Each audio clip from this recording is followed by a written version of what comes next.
Inspector, and Okay. we're off. Okay. Game number There we one, go. Look at folks. that. 1 minute to spare, too. Excellent. Before yeah, before 15 minutes late.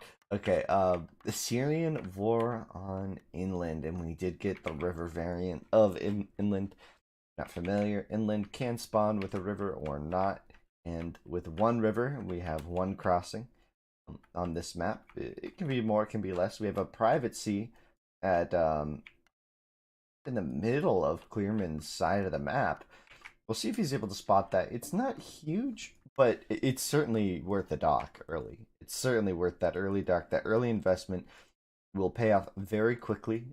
Especially you have 3 whales in there with the extra 50 food. So you could look at that and say that's a great opening position to have to be in, really. Whereas INKNOO just doesn't have the same like his if he docks that sea off to the left of his map, INKNOO's in a lot of trouble, right? It's That's not. a lot of wasted, and the boats potentially could be salvaged, line of feed docks in the center, but what a waste of stuff. Yeah. Yeah, but that's So only. maybe as a just a quick reminder, so everybody understands the rules. 2 go backs, I think, in this series. Is that right? Yes, 2 restarts before 3 minutes. All See right. if the So players use them. I don't know if we did we tell them. I forgot to. Did you told them, right? Yeah, you were saying no, all I the did. rules. Oh crap! I did not. You I were forgot about that until we started. When I looked at INKNOO's map, I thought, oh, he's got no fish there and everything else. And it made me think about it. That's fine. right. Um, but yeah, we will remind them of that when we head into the second. Yeah, that was interesting. I didn't. I forgot about it. I'm not gonna lie. Yeah, I did too. But I mean, their responsibility is with the players to understand the rules and everything. It's more of a courtesy for our viewers to remind them what the rules are. Yeah, yeah, yeah. Oh, look at the double lure. Yeah. Mr. INKNOO going for a double lure. Always love to see. With the Syrian, so it's like you can't just right click It's away. yeah, when we were when we were into Ashes in Assyria, and we saw that double lure tried by some of the best players that we have in this community, and it would fail more often than not. And here it And there it goes. goes again. Look at they're all walking back. And he's starting to run out of gazelle food here. He's got to get this pretty quickly. So the big question is, what strategy do we see prioritized by the players here? I'm looking at the maps, and I like the house setup here from Clearman to get I like the house setup to see who's going to I think Clearman might be trying to get some river control here. I'm not exactly sure if we're gonna see any rushes though. Assyrian so strong in the Bronze Age that it's rare to see players want to rush. Usually you rush as Assyrian with axers as an opening because your opponent gets slingers and you don't, right? So and you would die to slingers. You're an archer civ. Um, but the fact that they're both Assyrian and they both know it, it could just mean they're just gonna go for bronze. Um, we'll see. We'll see. Oh, hi, Godsword. This match was sponsored by Iron Steel and Veritas.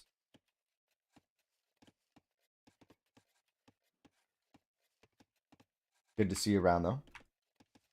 Clearman will win the call.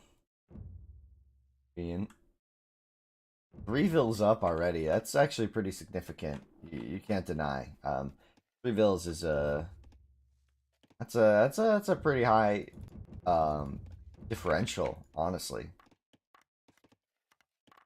Yeah, I think that start that he had cost him a little bit of time there, which was Yeah, doing the gazelle start on the woodline. I guess he's thinking it's faster. Maybe he was thinking there'd be shorefish, and there is one, but not walk. I mean, that's barely within range. If you use that, I guess. I mean, it's food.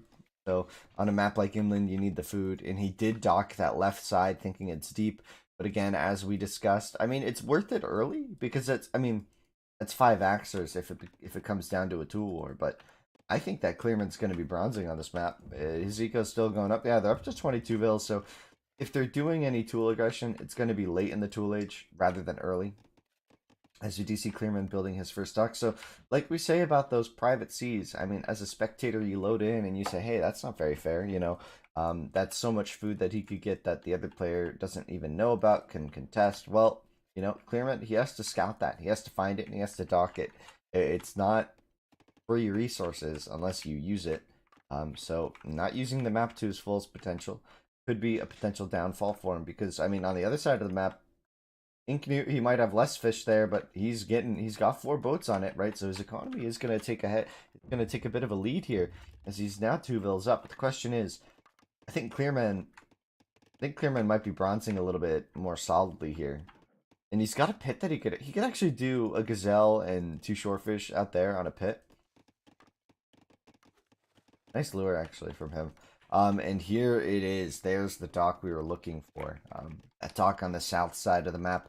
This is the motherlode of all fish. But the question is, it is connected to INKNOO's dock, so INKNOO could, in theory, aggress upon this location. We'll see. We'll see how the players react to that, and we'll see if Clearman tries to go for more sea control. If he tries to wall this off, he might be trying to do that. I'm not exactly sure because currently it's open. But I guess both players are comfortable with bronzing here as the economies get rather large here. Remember, Clearman out nearly as with no fishing boats. This is his first fishing boat, so that is a big economic advantage currently for INKNOO. A lot of his villas over to the berries now. It looks like he's in spot. Not exactly sure. Seems like he's got that third pit going up on a woodline. I'm wondering about this repit. You see this? The new We pit. we do have an art that just found The dock. INKNOO. So now that information has, and the interesting the direction it came from could imply to Hmm. INKNOO that there's a crossing or something up north. Well, he's got a ville near the crossing. He should be spotting it soon. If he goes south with this ville, he'll see the fishing boats at least. She'll Yeah, tell then him he'll know. something. I think he saw that boat. He's docking the middle in a very weird spot. This is an interesting choke point.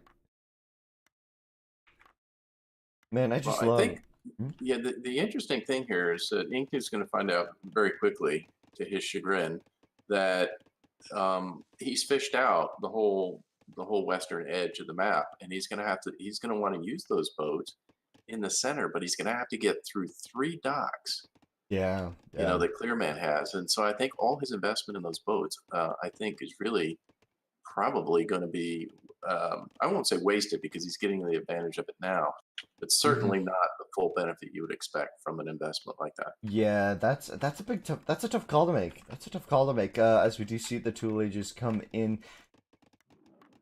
Get on the left. Nope. Range yet? No, no range See, yet. he is in fact blocking towards the north, probably because of the direction that arc came. You know, you might not be wrong about that. It looks like he may have missed out that this is where the crossing is, as we do see the range come down for both players. Market just now going up. Like he said, blocking the north side. He's. I wonder why he's spending so much time on these walls. I mean, it's not a bad It, move by any yeah, but means. he has no defense To in the this right south. I side, mean, he you doesn't just know. take Clearman, you know, deletes one of those docks, and he's got a highway straight to that tree line. Straight into downtown INKNOO, and that's gonna be problematic. He's got the first bowman out. Maybe he'll send it in the right direction. Well, here come his fishing boats. The migration that you said would happen is currently en route. They're moving towards the center of the map, certainly to this dock in the center, to grab some more fish. But actually, no, he's just long distance fishing. I mean, this is a really oh, he's building a dock. Okay, okay, okay. He's docking here, which gives him surprise, surprise, one more fish. This is why One inland fish. is so interesting. You have to scout to place docks properly, and this is just scouting here. Clearman saw that this was deep, and I guess it might be a bit more luck based, right? Finding a better deep than his opponent did, but I don't know. He's building archeries. INKNOO's building archeries up north now again, which he really got fooled by Oh that arc, the no. direction that arc. This is unfortunate. I mean, anything can happen in this game, but I'll tell you right now, Well, INKNOO's had a lot of unfortunate luck. so I think maybe you might be over considering the artifact direction. I don't. He hasn't even moved the artifact. I don't know if he saw it. I just don't think he thinks. I think he's just scouted the south side and assumed build towards middle is better. He'll find out relatively quickly, however, that this is not the case. The question is, does he die by the time he finds out? Because Clearman's gonna have a better food economy. Clearman's gonna have slightly worse wood economy at the start of this. And they're both up. Yeah, they're both up nearly at the same time. What is the resolution in my game? 1920 by 1080p. That's both the streaming and the game. Consider the food differential between these two. I mean, Clearman has all of the shorefish, which is very productive for him, and he's got a full 8 farms up already.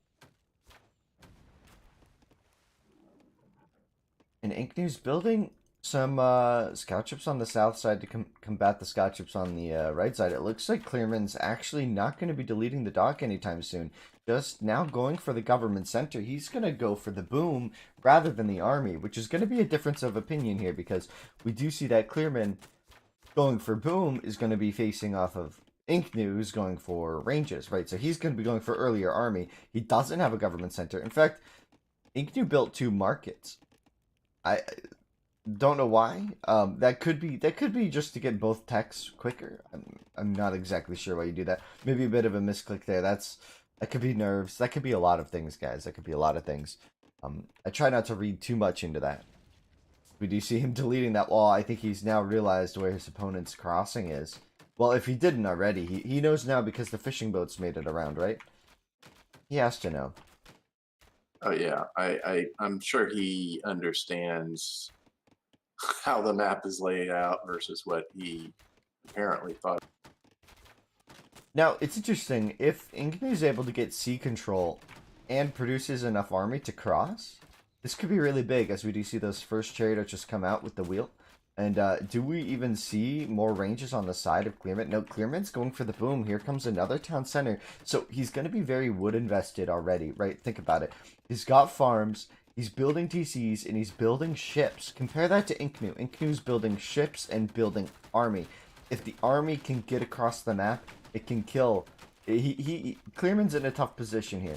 He's got to make this work, right? He's got to get maybe a couple more ranges out so he can actually produce army to defend. Because if these ships are able to take down one of these docks, oh boy, is he in a boatload of trouble. The question is, does INKNOO make it across in time? Because the boom's coming, and here's the ranges. So Clearman sees this. He's just going to be doing like a 2-man boom, or a 2TC boom, I guess. It's kind of reminiscent of Thontic's playstyle, honestly, in my opinion, what Clearman's been up to here. But that being said,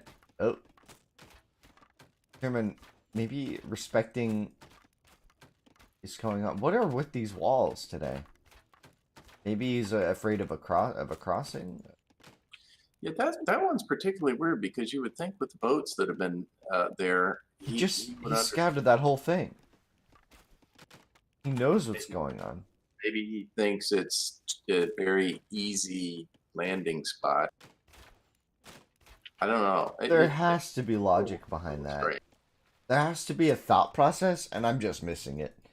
I mean, I think you're right. It's got to be the easy landing spot he's considering. Man, all those fishing boats are going down as we do see INKNOO prep his wall.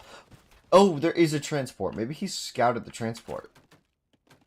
I still think the wall would have made more sense down closer to the wood line there that he had. Just a three little tile.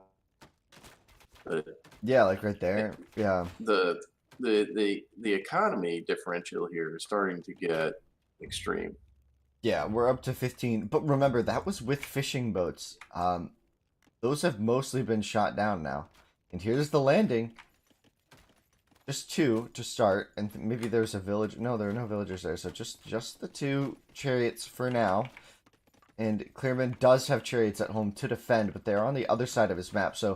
But just 2 chariot archers. It's just so hard to take down Assyrian villagers.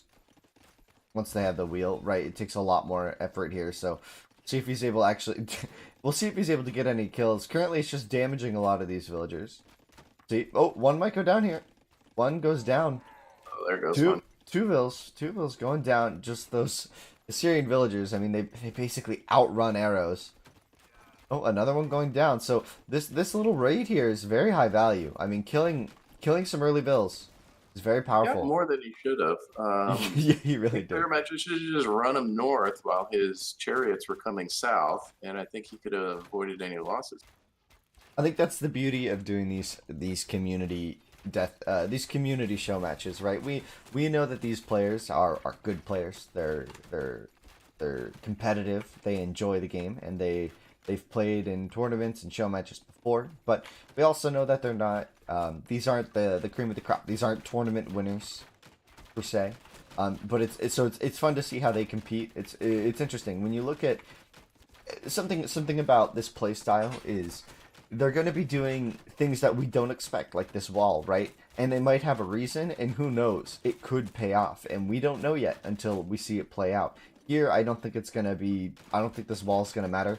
I don't understand what made him think that this was an important thing to wall, but, you know, when you... like, he double-walled it. Did he think that's a cross... Like, these are the questions. These are the questions that we all have. As...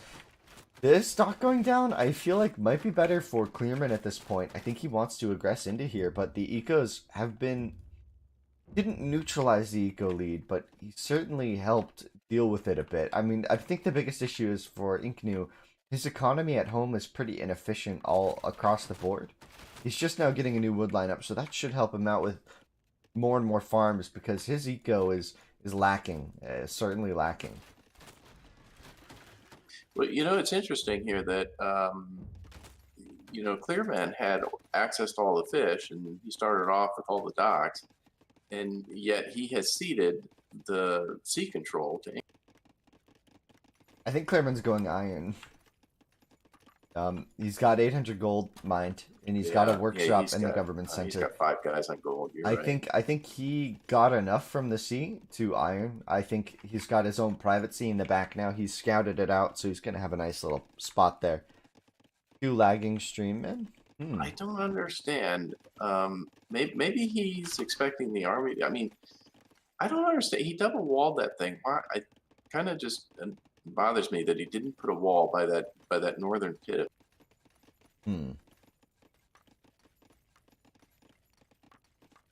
I mean, it's just a clear path for that army to come in and raid. And I think he's comfortable. I think CLEARMAN's comfortable here. I think he's ironing, and I think that's going to be a really big issue for that's going to be a really big issue for INKNOO here. Is when that iron hits. When that iron hits. Look at the bills now, and this is so CLEARMAN's hit 75 now, and we know that's not a lot of boats. Well, yeah, he's got the 5 boats. He's got 4 boats. That's it. That's it. That's a massive wood production.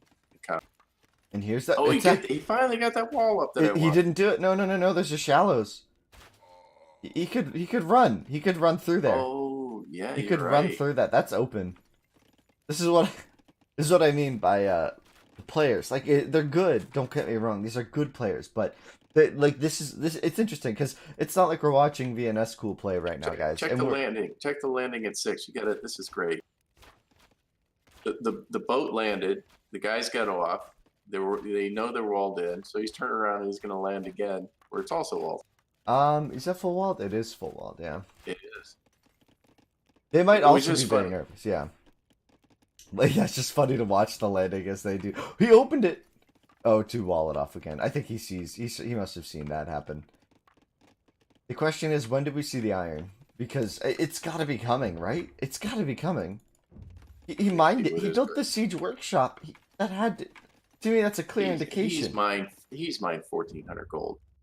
So yeah, he's got to be there, and he's got so many farms. And you know his army is good size, but it's not massive. So he has got to be. He must have clicked it already. I said that 4 minutes ago, though. That's what I mean. Like, I think he prepped this to click iron whenever he wants, but he hasn't hit it yet. Now, the problem for INKNOO is he hasn't really aggressed enough here.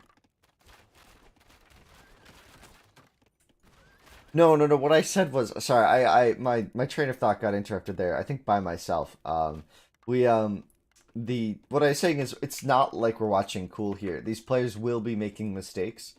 So, I mean, pointing it out is one thing, but let's keep in mind that they, like Mork said in the chat, they might be nervous. This could be their first like time on like a performance style stage. So, I think we have to give credit where credit's due. These guys are playing phenomenally so far. This is just the first game as that Iron Age does come in. But does he have enough to defend here?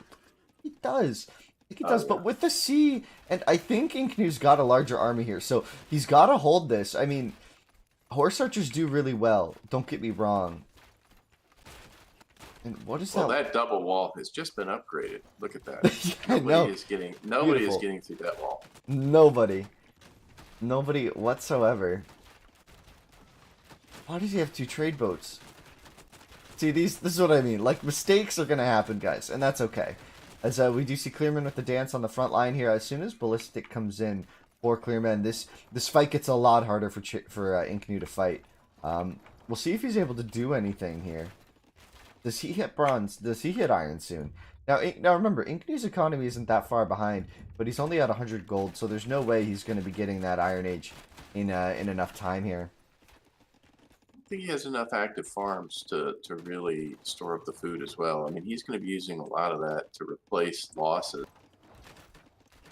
So yeah, I don't think we're going to be seeing iron out of INKNOO anytime soon. And now we have actual catapults here, no longer stone throwers, and this is he doesn't have the range upgrade yet. Yeah. Nope. Once he gets that, that's going to be devastating. He has it now, but INKNOO. Oh, you're talking about the catapult range for the upgrade. catapult distance. Now, INKNOO was on a hill here, but as soon as these catapult shots are going to start reigning supreme here, INKNOO has to avoid the shots as they come in. Okay, he was able to dodge him. He was able to dodge him for the most part, but taking a mostly negative fight as CLEARMAN pushes across. I think this Iron Age is just too much. Uh-oh. Big shot. Oh, look at him go down. Here comes another big shot. It's going to land right on top. Oh, he's just going to start taking out the buildings. And here he comes forward with sentry towers. I'm sure the guard upgrade is on its way. And here are at the end of game number 1. Remember, guys, this is the best of 9, so we do have plenty more games coming your way. And if they play out like this, I mean, who knows what to expect? Ram, do you mind setting up game 2? Well, we look at some of the stats here, guys. We can check out the stats. So the kills, pretty even across the board, just at the end there. INKNOO taking on quite... Wait a second. What? Do you guys see what I see? What's going on? No, I'm just looking at the kills.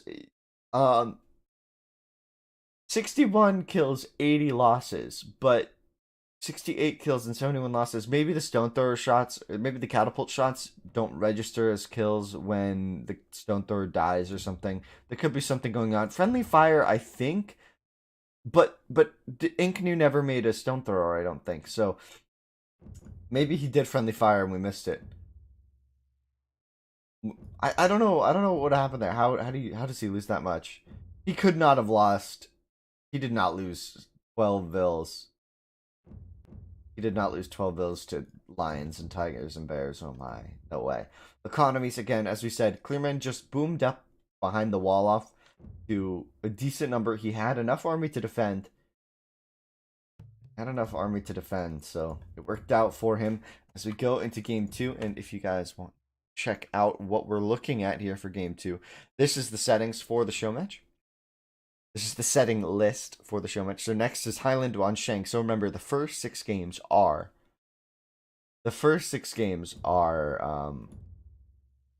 as we say, the first 6 games are no rule games, whereas games 7 through 9, we're going to switch things up. If we get to a pretty even match, we're going to go into those later games, and that's when we're going to just say bronze rule strictly.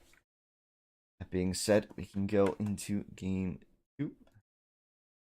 All right. So we got Sissoko in here. Yes, he's joining Krebs. He's Yes. casting in Portuguese for everybody, so that is a very, very welcome addition. Hmm. Let's see, spectator, spectator, spectator. We got Shang, and just Shang is the proper Civ, Hmm. and the map is Highland. Why always mirror civs? Well, it's either we do mirror civs or pick civs, and the reason we do for these show matches, if you're looking that we have all these like these civs that we select, it's so that we get variety in the show match. Whereas, when you compare it to the tournament is focused for a reason, but like these show matches we like to go around. If we had pick civ, I think we'd rapidly see players picking the same maybe four civs every game. And at least with this pick style, we can force players into a direction. Catapult kill multiplies by only one. Interesting, really. So a catapult shot that kills multiple units only gets one kill. Interesting two-eye stun card. That is very interesting. I never knew that. That's a really strange bug to me. Like they made it so that a missile kill is only one. That's interesting. If that's true, I mean, I can't verify that like on stream right now, but I mean, it makes sense to me.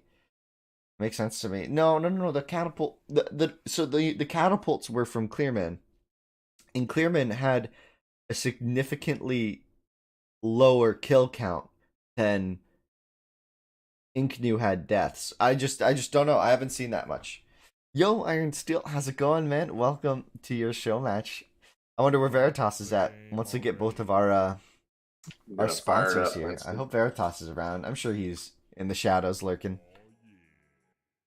Ah, Scarface, thank you. Thank you for the 2 months, man. Thank you for the 2 months. Yes. Game number 2, we have Shang versus Shang. I love this. On Highland. What a great map. It's a great land map. Things to pay attention to. The berries and the gazelle. Those are your standard starts. Most players open with the berries and then push the gazelle early to get a competent time. I don't think we're going to be seeing a bronze like we did last time.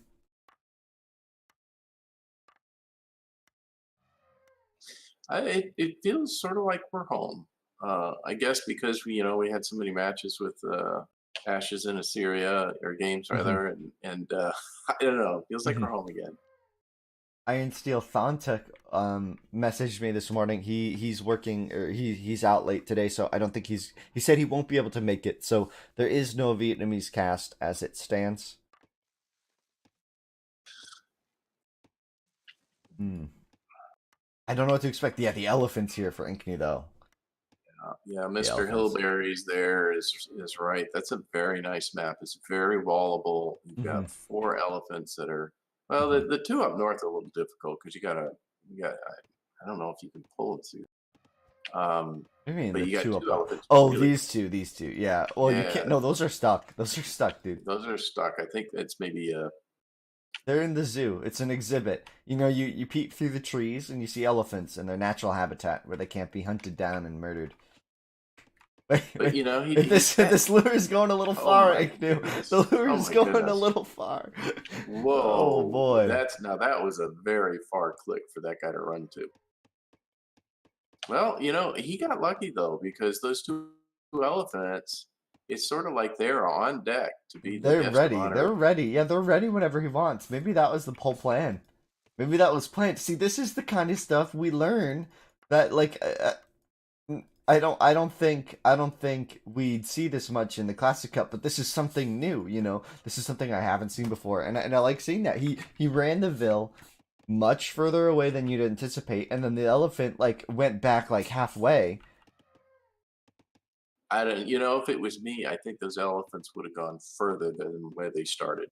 Yeah, the elephant. If this was me, the elephants would end down here, but in the pit, like they would have gone into that little canyon. Just so you can never get them out. And then they would have walled it off so that they can't leave. As he finds the next 2 elephants, so INKNOO's gonna spot all of his food as Shang. This is gonna mean a very fast time. What is he going to do with these guys? I don't know if he's There is scout. no way. There is no way he's going to pull these elephants. You say that. I mean, he got the other two, and we laughed. But Yeah, do they you get. fit? Do they fit? Ugh. Mm. Sometimes You they know, don't go through that one tile gap. They get stuck a lot. I thought he was going to try he was trying the double lure, and I thought that just ain't going to work. Oh, look at him! He's running down. He's just sledding down the hill.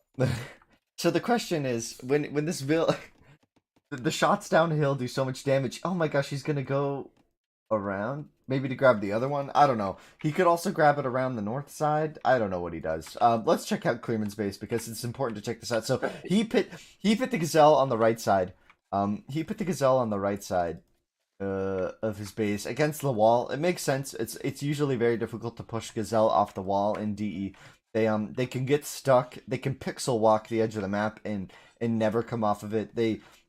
It's just a pain. I agree with him here. Sometimes it's most efficient, honestly, sometimes to just pit the gazelle on the wall if you have trouble with it. I know I do, so that's what I do sometimes. I mean, we've seen way too many players in our tournaments be overconfident in their ability to push gazelle off a wall and go for it. We do see the berries up to the top left for Clearman as well, so it's not like he's without food. He's got the food on the bottom right too. Remember, they're shank, so you don't need as much to get that competitive tool time. The question is, does INKNOO just get an absurdly fast scout rush because of this map? He didn't push his gazelle, mind you, so he pit his gazelle as well, so it's not like he has a huge advantage. It's a big advantage, but not monumental, right? This isn't going to be gigantic.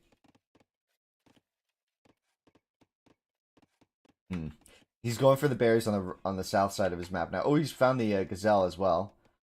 So he should know those are there. Hopefully for him, he doesn't get those weird vills going around the berries and disrupting that. Interesting. INKNOO's just going to be leaving it as it stands. He's onto the stone, so it looks like he might be considering slingers here, and he's got the map for it. If he's able to put barracks on this hill later, I mean, slingers on this hill are going to be absurdly well defended. You know, it's really important that if he doesn't chop through this stone mine wall here, and he just walls this north side, he'll have enough time to react if he holds this hill. I could be seeing a Bronze Age out of INKNOO's map pretty convincingly, where you just react with the right number of units to defend. We'll see though. What's Clearman going to go for? Is he going for multiple barracks and slingers, or does he open with scouts? Because scouts could be a very powerful option for Clearman here. We'll see that both players going pretty large in terms of economy. So the slingers from INKNOO might happen a little bit later than you'd anticipated, and Villager is getting down to 5 HP. That uphill hit. Oh my gosh, that Villager would be dead if he wasn't standing on a hill. That was close. That Villager would be dead. That Villager would be dead. I think they're. I don't think we're going to see any scouts here. I mean, the scouts got to have their time, but once you get to this late, and the scouts showing up at 12 minutes is just not going to do anything. Well, he's got the stable. He's going to be getting in around 10 minutes, but is the wall off going to be there in time? I think it will. Now, remember, there is that gap that he lured the elephant through, and there's the gap to the north that he's house walled. So he's got a couple of vulnerabilities still. He's not getting that little. He's going to see the scout, but does he wall it in time is the question. He still has that gap. He actually got the hill. He's getting bogged down fighting that slinger. And on the hill, so the slinger is going to get way too much value out of this fight. It should not get you down. INKNOO should be using this as an opportunity to make sure he is full walled. I mean, he knows the scouts are coming. He forgot. He must have forgotten. There's no way. No, he might know. How do you forget about this though? You lured an elephant through there. Yeah, okay. Nice one. There he goes. His slinger almost walked out of his map, and that's just like, oh right, oh right, we're walled there. Okay, so that feels well. And this is where here's the problem with these scouts now. He's got this investment in the scouts, and I wouldn't say it's wasted because he is going to get the entire map mapped out, so you get some residual value, but certainly not what he intended. Yeah, you get the scouting, you get the information, and here's what you know. You know that unless your opponent has a great food map, which he doesn't know, that INKNOO did have. INKNOO got 4 elephants, a gazelle, and a berry, right? Which is a lot of food, but what you know is that your opponent's forced to farm, and what Clearman can do right now is he can just comfortably go out, grab extra gazelle. You know, he's grabbing gazelle right now on the south side of the map with impunity, right? He doesn't need to be panic walling this. He knows what's going on. He has control over the situation. Now, that being said, does he have an answer? Looks like not quite an answer yet. INKNOO smartly, I like this little conga line of slingers. It's going to be pretty unapproachable. That is pretty good. He needs to. Look at he's lining him up. That was intentional too. He's just lining him up. Yeah, you can't. And they are starting their final assault on Blue Town over here. I would call it a moderate-sized sling armor. Certainly something you have to pay attention to. It's not quite the death ball yet. Yeah, manageable. It's only 12 slingers. You can certainly deal with that. The scout count that CLEARMAN has is not high enough though. As interesting. So yeah, INKNOO will get the wall off behind his barracks now. So gonna be fine. He can just pump out indefinitely here. He's made the transition into farms. I'm certain he's able to afford it now. Interestingly, he did chop through. He did chop through near the stone mine. We pointed this out earlier. This is a vulnerability now. The question is, does CLEARMAN capitalize on this? He's got to formulate a defense here. What do we see him go for? I don't see him on stone yet. It looks like he's going to be sticking with the scouts for now. 4 isn't enough. Does he have enough to deal? No, he doesn't have enough food in the tank to deal with this. And there's the GG INKNOO taking game number 2, tying it up in this best of 9. Wow. Next up, we got Conti. Pretty decisive game. Yamato Conti. Now that's a classic. Now that is a classic. No lobbies. So guys, if you're just tuning in, if you're joining us now, I'll give you a quick glance at our settings. So the players have access to 2 restarts. Players have 6 games without rules in a row, all large. I didn't recall if did you remind them about the restarts, because I forgot again. I forgot again as well. All right, we will do that this time, just to make sure that they know. Yeah. Can you make sure you do that? So we have the show match settings. We have the first 6 maps are no rules, and then the last 3. So if we go late, we're guaranteed more bronze games. That's essentially what it is. It adds to the hype and mostly variety, right? The variety that we're gonna find in those last 3 games is gonna be really nice. It's gonna be really fresh. It had barely started. Yeah, essentially Bombay, that game ended off of the rush not working out for one of our players. I mean, if it happens, it happens, right? You gotta win with those scouts. If that investment into scouts against someone who's doing full slinger, I mean, if you don't get in, you don't get in. And that was a lot of that revolved around how good the map was for INKNOO there. Keep that in mind, guys. Keep that in mind. That map was absurdly powerful. Yes. It was an absurdly powerful map. And look at that. Good sportsmanship. INKNOO saying, good game. Have fun, dude. You know, and this is what it's all about. These show matches, it's really I think a lot of the players are starting to realize it's a fun event that our whole community can kind of watch some competitive games together without the structure and formalities of the tournament. Whereas the tournament is very good, you know, the bracket in some ways it's limiting, right? Because you know, you might not necessarily always be facing players that are evenly matched, right? But you know, I think it's good. I think it's good to have both the tournament and these show matches mixed in. We go into game number 3 here. Just about ready to dive in. Start the game already. And we're off. To me, you know, maybe I love this map. To me, this feels like baseline, the standard or the classic map. I know for others it's different maps, but for me that's what it is. I just love I love Conti. I like combination of water, land.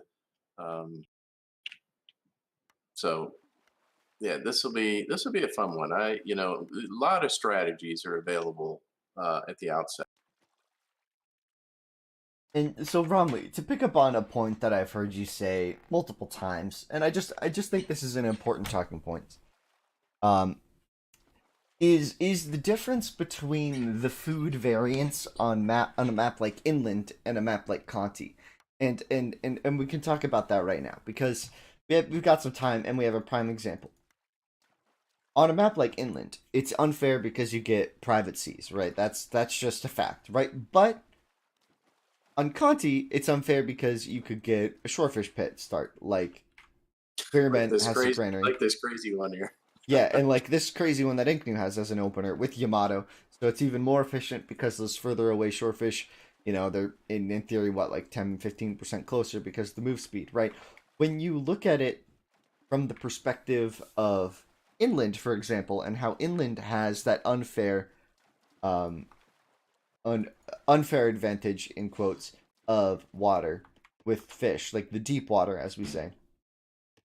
When I look at that, I say that's a more balanced version of unfairness because in order to capitalize on it, you need to invest in the dock and you need to invest in the boats, right? Whereas here, the investment from INKNOO was, oh, I don't have to build a granary, right? That was the investment here. It was just a different building, right? So I guess he has to build one later instead of a market if he wants to get the market out early, right? So it's like that's the sacrifice that INKNOO made, which I would say is it's not a sacrifice. Whereas on Inland, when you have those private seas, the sacrifice is a lot different. Why Yamato on Conti? It's a standard. It's a classic. People like it. The boats have a bit more power. They can deal with slingers nicely, right? So if you're so for example, let's find a location, right? So if you have a pit here, right? You have a storage pit here, and there are slingers on this hill or slingers here threatening your storage pit. Your ships have more HP to deal with it offshore. So it's another way to balance out slingers a bit, and the vills being faster means that they can actually outrun slingers. Well, I think they're just about outrun slingers um because a big issue with villagers and slingers is that slingers move faster than villagers. Yamato and Assyrian villagers can actually outrun slingers. So the slinger war becomes a little bit more manageable. You're less likely to get completely entangled in trench slinger warfare the whole game. You're more likely to go to bronze. But honestly, at that point, to that point, we're still likely to see axe wars on this map almost every time. Your top tier experts are gonna go for axers every game on this map. It's just too powerful. There's too much access to food. At the end of the day, the question is, the real question is, we're now seeing the efficiency, as Hillberry pointed out. There was this pit is very, very good for Clearman. The question is, did he get enough food from this map quick enough to deal with the rush that's going to inevitably come? Because we already see the villager across the map here for INKNOO. His map is really fast. Honestly, he doesn't have good wood. He has no wood. I mean, he had no strags, and he had to walk a long way to get any wood here. And I'm just sitting here watching. No storage pit yet, yeah. Yeah, the wow factor of all the fish was nice, and he put it there, but he's been walking so far to get any wood, and I think it is going to be a massive, massive liability when we get as this game goes forward. And he just built a 5th house, which I'm now nervous for him. Oh no, he didn't. That's a 4th house. I thought that was a 5th house. I counted wrong. Never mind. But still, that's still nerve-wracking because that means he wants pop space to go up to 24. I mean, this is the one thing about Conti that absolutely drives me bananas, is when you end up with a no wood map, and this isn't a no wood map because he knows where his wood was. It is, and he could put a pit there. I mean, I've seen maps he's like down that. a building. He doesn't have a second building yet. He's just, that wood is just going to kill him. Well, no. Look at the south side of the map. He has 3 storage pits total. He doesn't have a second building for the tool click. It's 8 minutes. Clearman certainly already clicked. Yeah, that's just, I think it's slowing him down a lot. Here's the barracks from Clearman. Do you guys see a barracks here? Here, I'll give you guys a look at the mini map if you guys really want to help me search for orange on this. I don't see any orange. I see up here, this is an artifact. There's a ruin. Oh. This is a house. That's interesting. That's a weird location. He's gonna lose a villager for a house right in the middle of human space. And he's not going to get the Oh! house. Oh! Oh! No, he's dead. The Ville's dead. Yeah. Oh, is he clicking? Is Clearman clicking? The downhill, the hit's gonna come in. Yikes. Yikes. The turns? Every time he turns, the Ville catches up a bit. Yeah, that guy's going to be dead eventually. Well, the question is, does Clearman know the trick to not click it ever again? It looks like he does. Well, I saw him like clicking it a bit, or was that just the Ville loading? His only hope is if he gets a crocker, he gets a lion on the follower. Nope, he's dead. He's so dead. He's so dead. Oh yeah, he's jelly. F. And he didn't even get the house. Not that it would have made much of a difference, but the guy just wanted to build a home for himself. He was trying to set up shop in the opponent's town. He was a turncoat. That's all he was. He said there are better business opportunities in Clearman's town. Maybe he was a refugee. Maybe he was a refugee. The full axe is coming in, getting another Ville kill. Let's focus. Sorry, I got a little distracted there. So do you see these 3 shorefish getting pit by INKNOO? That's going to be pretty problematic considering the location here of these axers. The question is, could INKNOO potentially get away with a spot down here? My guess is yes, he could get away with it. Looks like he wants to go slingers again, but again, the axers are such a good opening on a map like this. Because you basically, to wall off on Conti, you need the wall tiles, right? Which is why axers tend to be a favorite. And there are far fewer good walling spots. So axers have a high potential to just get into your opponent's land and just do so much damage. So we'll see. We'll see though. We don't see any counterattacks yet. So, I mean, Clearman's just scouring the map. He saw that forward Ville. I guess he's being cautious. I don't want to say paranoid, just being cautious about the potential for some forward barracks actions here. But this is going to be giving INKNOO some time here, and he does have a stone Ville. He does have a villager on stone, and another one going over to join him. Several of these Villes will be pressured here, though. 2 on stone now. 2 on stone is plenty, right? This is going to be enough for him to get at least a few slingers out. And he's got the 3 barracks. He's got a lot of food. No market yet, right? No market yet for INKNOO. Whereas we do see the stable coming down for Clearman. Interesting choice. And remember, full sea control here for Clearman. So this scout ship has nothing to do really other than make its way around the map and deny these shorefish. So we'll see if Clearman is able to get this scout ship around the map in time, or if this scout ship is going to be countered by INKNOO's dock, one of his own. That'll be important. We'll see if that comes into play, though, as these axes are still wreaking a mild amount of havoc. Honestly, not as many kills as I anticipated. Honestly, 5-0 is good. Remember, one of those was that Ville who died erroneously here. 2 of those were and the other 4 were some villagers being caught out around these berries. So still, all things considered, not a terrible start for INKNOO, right? Remember, he's down a couple Villes from the deaths, but he's still producing, so getting to those new Ville highs, and back at home, he's got the slinger count going up and up and up. The question is, does Clearman have the army combo to deal with this? He's got the axers, he's got the scouts with the attack damage, no defense upgrade, and a 1 slinger here to deny these stone miners in the wall. This has to be a Yeah, I think the problem here There's is a hole here. He's got the slingers in the base. He's got slingers in the base. Yeah, I think the problem here is that he's got 1 TC up in the north. He can't produce any more, bills. And Clearman has got 2 docks, so he can produce as many food-producing boats as he wants them. And I think it was all a function of the start of the map with the bad wood on INKNOO's. Oh, he's about to lose all of his slingers. Oh, neither player knows. They just waved and ran by each other.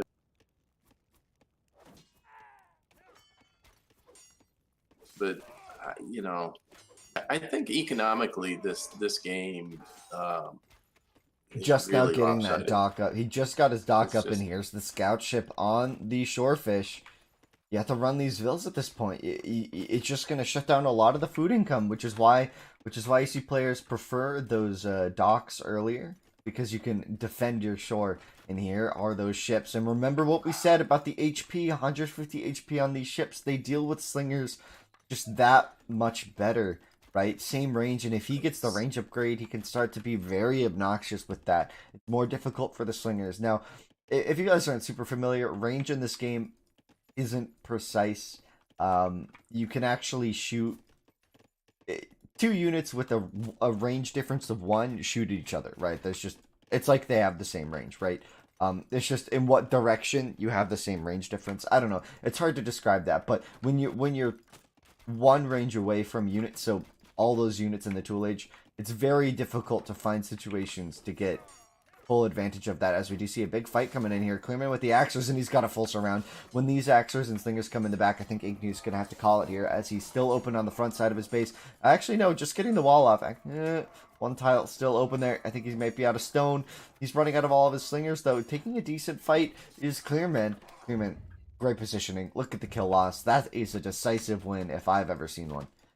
As we do see that first 3 scout ships out now, so maybe I called it a bit too soon. The question is, can CLEARMAN take this to really, there is the GG. Yeah, I was thinking maybe CLEARMAN or INKNOO would try to fight that, but CLEARMAN was just way too far ahead there at the end. Still didn't talk about the whole game, but the specific point of walling himself off and why he chose 2 pits. He's going slingers, so we can understand why. See, I think slingers. I think if you're planning on going slingers from the start and going with the second pit from the start, I think you build your barracks here, right?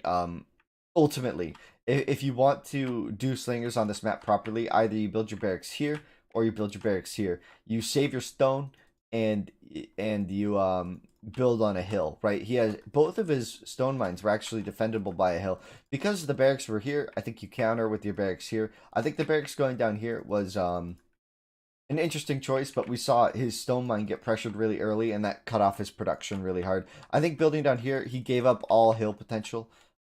Maybe he goes Axers out of here initially and then rebuilds. He needs to find a way to defend this, though. Losing the stone just cut off all of his production for a very long time. It would have. I think it would have been nicer if he walled in with his TC somehow. But again, I think a lot of this came down to just being so late to that tool age. I think the biggest issue for him was being a minute and a half late to tool age. And that comes down to the map. Like Ron, said early on, not having stragglers was a really big issue for him. I think, had he started with a more traditional start, berries and then a wood pit, and then took advantage of all that shorefish when he could afford it, I think it could have been different. I think the excitement of having 5 shorefish pit I don't think that's the issue. I think that doesn't change his stragglers, though. It doesn't. It doesn't give him a quicker wood pit. Well, he could have. He didn't really have gazelle, as I remember, near it, but the wood just, I don't know. I suppose that's true, but he needed to get a pit. I mean, if you knew the map well at the start, you'd look at this and say, the Achilles heel of this map is just no wood. So you have to solve that problem first. Otherwise, it's going to slow everything down. Yeah. I mean, I don't know. I think it's just tough. It's a tough map. It's a tough map. That's where, I mean, honestly, no strags. It's a tough map. It's just a pain in the ass. Oops, sorry. It's difficult. All right, so let's see. We got Venetian. We have rivers. Spectator. Looks like we're good to go. Start the game already. It's just a little trickier setting these up because normally when we do the tournaments, it's always the same map. You just create the room and everything's all set up. As a reminder, guys, this is just the setting we're playing on now. We're on map 4, so this is rivers with Venetian mirror. Exciting map, exciting stuff, exciting times. Rivers is a fun map. A big thing we can look for is those crossings, and you can tell we have one here in front of us and one down here. So the map looks pretty standard if you ask me, and we do see INKNOO spawning on the south side here. Interesting. One of the biggest factors about rivers that a lot of people, not a lot of, I don't want to say anyone forgets, but something you might not recognize right away is that forests spawned further away on rivers than they do on other maps. Rivers are, your forests are further. It's just a consistent factor in the game. Getting a close wood line is very rare. Like on Mediterranean, you could start with forests spawning in like nearly a circle around you, right? But here, the forests spawn pretty far away, and that's just a factor of the map. Furthermore, gators galore on the crossing. Gators galore on the crossing. So one of those things you can do is scout the river and find the gators, and that's going to give you an indication of what the that's going to give you an indication as to what the your opponent's doing. You can see when those crossings come in. As we do see CLEARMAN now transitioning his straggler tree production over to the left side as he gets his early gazelle push. Very smart.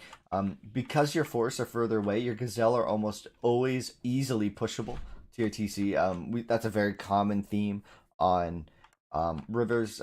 It's not quite like highland or hill country where your gazelle could spawn like behind your forest. They can, right? They can, but it's not as likely. Do we see a restart? Oh no, 1 minute pause. Okay, that's no problem, guys. We have a quick pause here.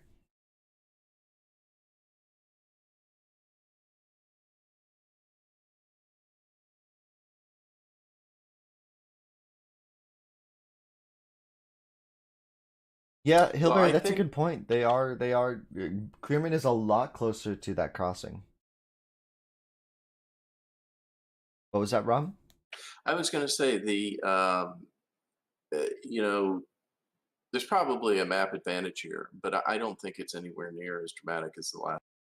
Yeah, I think last game was decided by the map, honestly. Yeah, I mean, for comparable skilled players, which I think these guys are, that was a decidedly imbalanced map last game. But you know, this one you're never going to have. I shouldn't say never. Not normally going to have perfectly balanced maps. I think this one is good enough that they both have, you know, equal opportunity to win the game. It's going to come down to gameplay. We do see the gazelle push coming in for both players here, and that's where you kind of just see one of those differences in priority. With Phoenician, you can actually, I think you should prioritize these gazelle pushes a little bit quicker. But you know, it's interesting you say that. One of the things that stuck with me in the last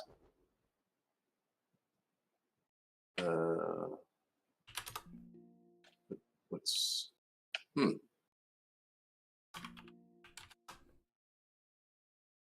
not sure what that was, guys. We'll see if INKNOO messages us.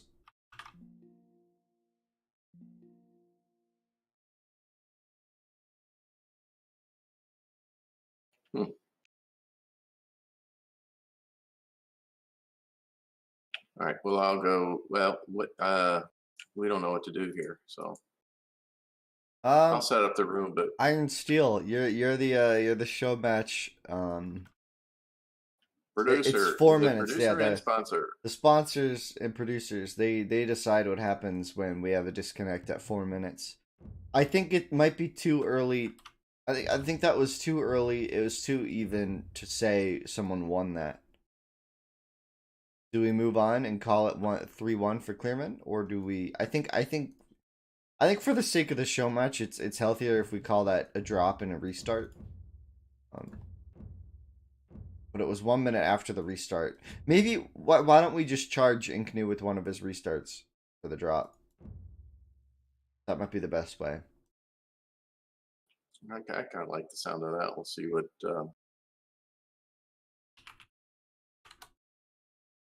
He's not on Discord anymore. I think maybe his internet went out, guys. I think we're gonna have to give him a minute.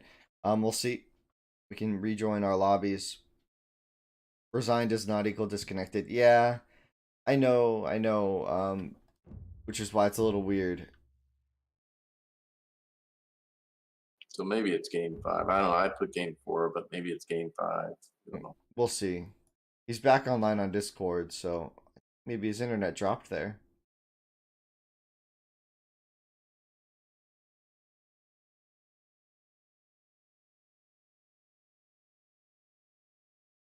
Said his game crashed.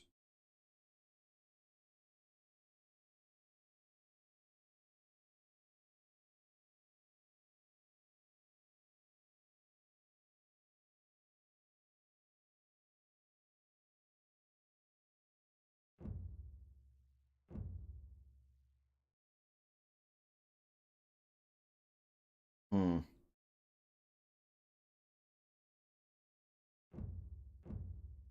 What's the plan here? I don't see Iron Steel around. Veritas, are you around? The other sponsor? Is anybody around? Either of our sponsors? Or maybe they have it muted. I think we just have to make a Okay, decision. we're gonna on make what a to do with it. judgment call here. If win, okay. I think it's not a win. It's not a win for anyone. The question is, on this restart, do we charge INKNOO with one of his?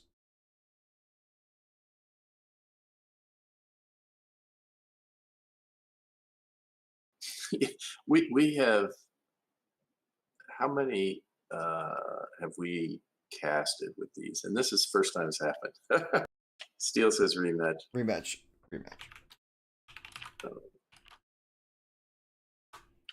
I think the maps look comparable. It doesn't seem they had I checked. They had exactly 14 bills each. I mean,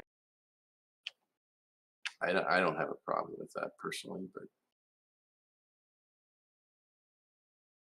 all right. Spectator, faux, rivers, and I'm all. Start. Yeah, the I game don't already. this doesn't. I'm not happy that we have the crash. Obviously, it's. But I think this is the best way forward, guys. We're just gonna do a restart. If it becomes an issue, if this happens again, as a one-off thing, we're just gonna let it go. If it happens again, we'll look at it a little more thoroughly. We'll have to consider setting up a rule here. Crashes like that happen, guys. The game's not perfect. We all know it. The game just crashes to desktop sometimes. The game just disconnects you sometimes. You get out of sync. Like it happens. It happens. I think we need to look at it. Innocent until proven guilty on that kind of stuff. We just move forward, and we got this. We got this, guys. It's a fun show match so far. These players, I would agree with Ramwi. This seems like a good matchup. I think these players are pretty. I don't want to say even, but they're comparably matched. Like they've got it. You know, they've both got talent and they're showing it. And I think this is interesting. I wonder how this best of 9 is going to show up. Is going to turn out because it's just. There's a lot of things to consider as we see the Gazelle on the north side are kind of bugged here. He can kind of go up on this cliff and get them out. Maybe he pits that. I'm not sure. I think if he shoots each of these once, these 4, he could squeeze a Ville along this north side if he like kills that Strag with the house and then goes around on that north side. That might be the best way. He's also got the 2 elephants, which just means he's got plenty of fun already. 4 Gazelle off to the right, a bit far for Allure, but potential. That's possible to do. On the other side of the map, we do see the Gazelle Lure coming in past the stone mine. This should be fine. I think he can get these 4 quite easily. Did he lose 2, however? Am I missing some in there?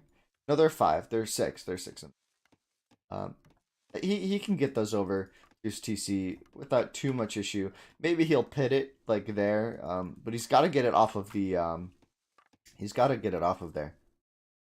So yeah, both players with some awkward maps. I think the biggest thing here is the easy lure elephants. The easy mode elephants for Clearman are just going to be, that's a huge boon early.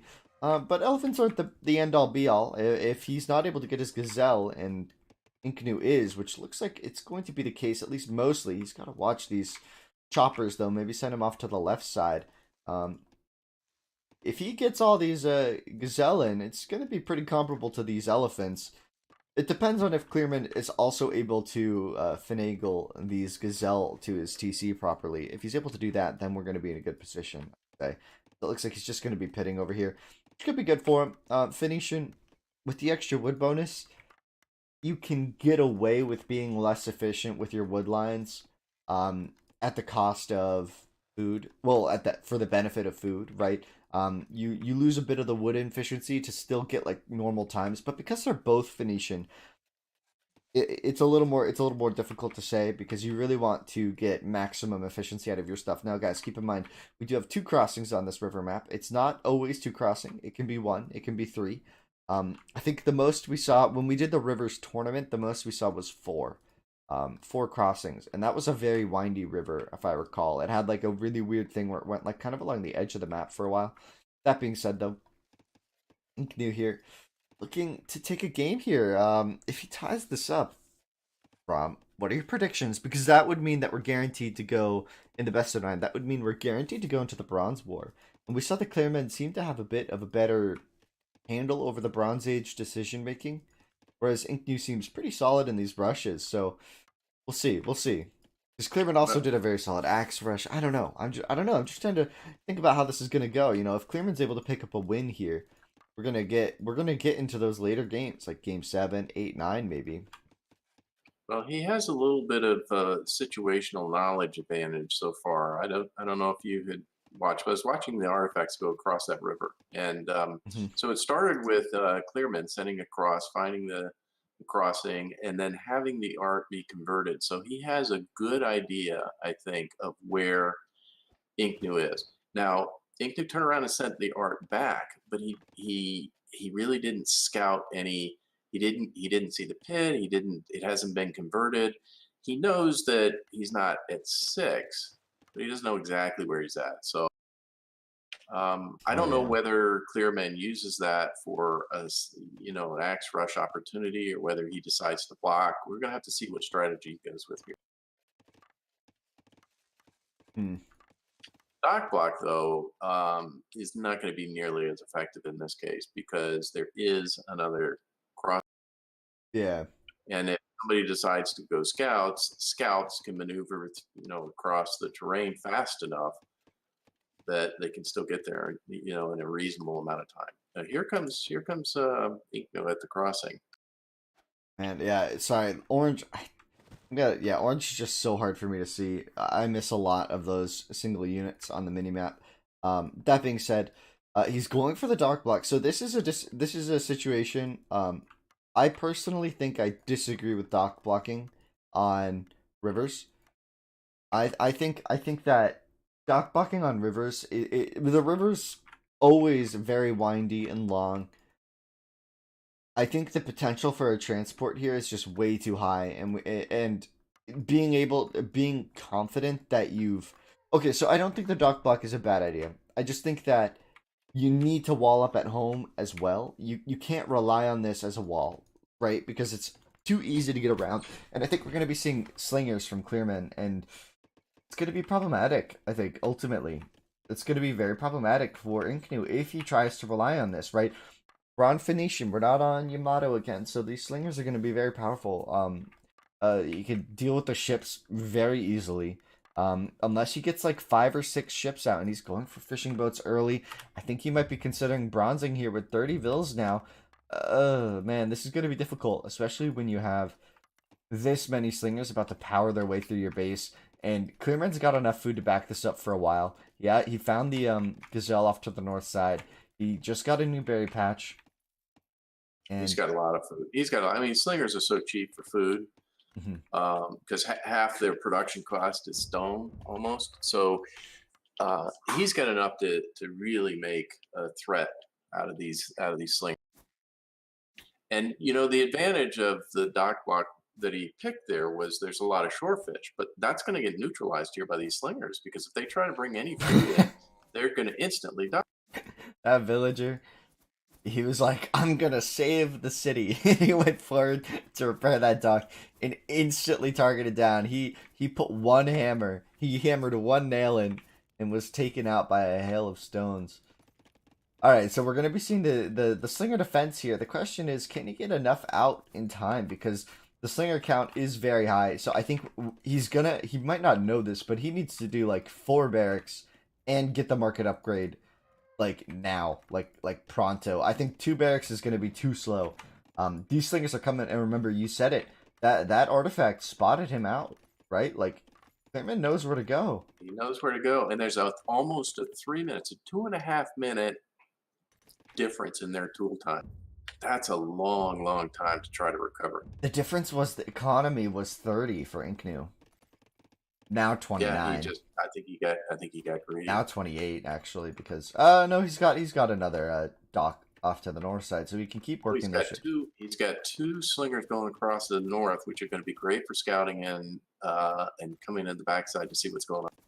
Yeah. These houses going down is going to be a real problem. I mean, INKNOO's got so much economy that he's going to get housed here. He's not going to be able to build enough slingers. No, I think he built enough houses on the back end, but at the same time, he has the upgrade, and CLEARMAN doesn't. CLEARMAN has opted for no upgrade, which at this point, you have to question that decision. As we do see the villagers coming forward, remember, the upgrade helps not only in the Slinger War, but also dealing with villagers, right? You need that extra damage, as INKNOO might be able to take some decent fights here, honestly. Like, I don't think this is as bad for INKNOO as it might look. With the slingers in the back, with the upgrade, keep in mind, as CLEARMAN isn't going to be fighting with the upgrade, and CLEARMAN is the gameplay here for CLEARMAN has got to be to neutralize. Neutralize. Don't try to kill him. Just keep him off the wood. Keep him off production. Hit, move back. Hit, move back. Scout. If he does that, he'll be fine. Again, without the damage upgrade, with the scouts here. I feel like you want to prioritize the attack upgrade against slingers, but maybe that's to deal with the villagers. And look at it. I mean, he's really disrupted the economy of INKNOO here. This has to pay off, though, for CLEARMAN, because keep in mind, INKNOO is at 31 vills still. I mean, he has a decent food income that CLEARMAN doesn't really have at home. Like, CLEARMAN's economy, he's now onto 3 farms, and these berries are about to run dry, so his attack is gonna end pretty soon unless he transitions onto the sea himself. And we're seeing CLEARMAN threw away most of his army here, still no upgrade. And now INKNOO has more slingers. You know, through all that mess, INKNOO now has more slingers. That was a lost opportunity for CLEARMAN. I think if he would have kept his slingers together and just hit and run, I think he would have been better off. But now he has no army, and all of those vills, the larger economy, is now going to catch up here. Yeah, the larger economy is going to catch up. I mean, keep in mind, CLEARMAN didn't do anything about the sea here, and I think this might be a lack of familiarity with the map, so it's easy for us to call what players should be doing. But remember, guys, Ramwe and we co-casted an entire tournament on this map, so we have a pretty good idea of what the best players do in a situation here, and a lot of the time, it's follow up an attack like this, put your opponent off their wood, and then take the time to completely control the sea because you have wood and your opponent doesn't. The big thing is CLEARMAN doesn't have the slinger upgrade. I mean, these villagers are more effective in combat than these slingers right now, right? They have more damage in theory. They're not ranged, right? And they get boned down pretty easily. They get damaged pretty easily. But I mean, like, honestly, they're doing okay. And I think INKNOO is in a good position right now. The question is, can CLEARMAN maintain this pressure? They're standing on an anthill and getting the attack bonus. It's true. CLEARMAN is taking a really good fight here. INKNOO still has more numbers though, and as soon as he's lured off that, it's a bit better for him once again. I don't think he needs to bring the vills forward. Does INKNOO not realize that CLEARMAN doesn't have the attack upgrade? I don't think he realizes. Otherwise, he wouldn't be bringing the vills forward. He should know that this is a very positive fight for him to take. In theory, he outnumbers him, what? Like 2-1 here with the upgrades and the numbers. We'll see if he's able to maintain this though, because it seems like his production is falling off a bit. That could be stone. Yeah, as he puts a couple more vills on stone. So I don't see any new slingers coming out. This could be an opportunity for CLEARMAN to strike once again. INKNOO has enormous amount of food coming in from all those boats at 9, so he needs. It was the stone. He forgot to mine stone. Yeah, he needs the stone, but he's got all the food he needs. He's got to with all those fishing boats up. Which is maybe why he's pulling forward the bills, is maybe he's figuring he can afford to lose some while he doesn't have enough. He can replace them. Here comes more units. As another barracks goes up on the front, this is where the production here for Orange is going to really start to take itself away here, as we still don't see the upgrade. At this point, you have to question the game plan here for Clearman. If he had the upgrade, he could be killing these vills a lot more efficiently. As he's still fighting with the vills here. This is where it gets a little dicey. This is quite a number, even without the upgrade. These slingers are going to be doing quite a bit. 37 build count though for him, and I realize a lot of that is in the boats, but I mean, Well, a when lot you of get that's to this dying. A lot of that's dying. He's losing a lot of these vills, but he's still replacing it. So at least maybe he's considering it a valuable combat unit. But I mean, at that point, just build clubbers, right? Because it doesn't idle your TC for economic growth. But that's just me. Let's see. Still no upgrade. I don't understand Clearman here. he must have thought he clicked it, and He must have just thought, yeah, because he has the market. He's farming at home, and this is another very questionable decision. Going for farms instead of going for the sea control has to be looked at, right? As now that the stone has been saved, the villagers being sacked to cover the stone mine was absolutely critical here for INKNOO, as he's continuing to push forward here. And this time, this time the production isn't going to falter. This time he's going to be able to push Clearman back. And the cost of those farms too is another thing. You know, one of the things that Iron Steel likes to do is you watch the map at the end when he plays, and he has this trail of buildings that leads from his TC to your TC because he continually builds forward. And Clearman is walking these guys a long way into a production, which, you know, INKNOO has at home. And, and I don't know if he's just not doing that or if he doesn't have the wood because it's all put on farms, but he's not pressuring with forward build. I think you're right. I think at this point it's not a lack of game knowledge. This must have been a misclick. This must have been he didn't realize he didn't get the upgrade. But when you're fighting this long, I feel like, how do you not see that? Focus. It's focus. He's just super focused. Missing the attack. Yeah, so guys, just to reiterate, the stone upgrade gives you 1 damage and 1 range. It's a highly effective upgrade. Maybe the most efficient upgrade. And you get a third bonus. You get your stone gathered fast. It's a triple play upgrade.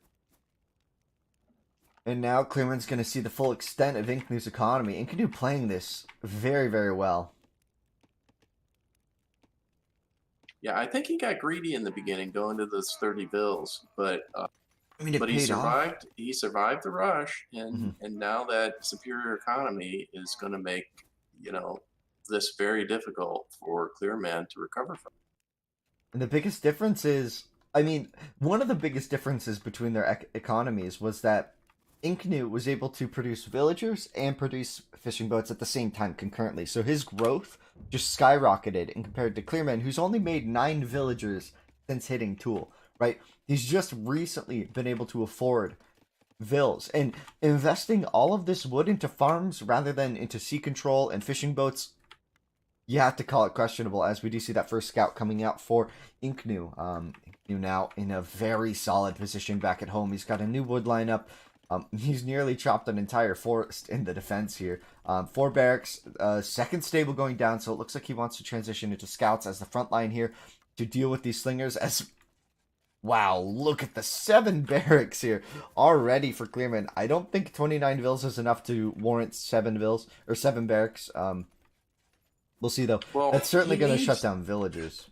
He needs at least 25% more barracks just to compensate for the fact that his slingers aren't as effective. Man, yeah, this is really very, very confusing as to. I think ultimately, just without the stone upgrade, it's become capped. He got it. No, he got it. He's got it finally. 25 minutes in, he's made. How many kills have there been? 41. 74 of his slingers have died, and he has now gotten the upgrade. 74 slingers died before getting the upgrade. Where is he going? He's going to try all. What is he doing? I think he just didn't want to fight under the barracks, and that's a good play here. He's got the scouts, so he knows what's going.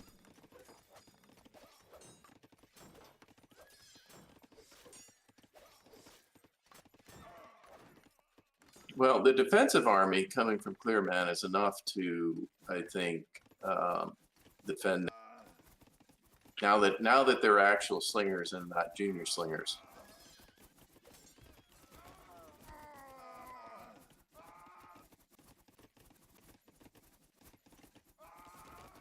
So INKNOO still has the advantage in economy, but the one thing you do have to consider is all of CLEARMAN's bills are in fact real bills. I mean, that was a fantastic fight from CLEARMAN. He got the upgrade and he got the production out. He just dealt very nicely. I mean, I'm glad we didn't call it as being over, but this game is clearly not over. That was a very effective fight for CLEARMAN. And look at, even after all of those, he's only 27 kills down, and that was without the upgrade for so long. He got the upgrade and immediately wiped INKNOO's entire army. He's running back with 6 very hurt slingers. And guys, I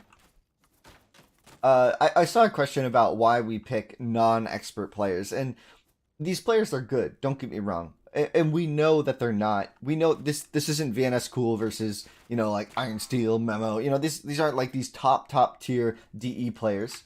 And we know that. This is a chance to put kind of like up-and-comer players in the spotlight, right? The tournaments tend to highlight the best players already. This is a chance to grow the expert community, right? These players will never grow if they don't have the potential to play under the spotlight with the pressure.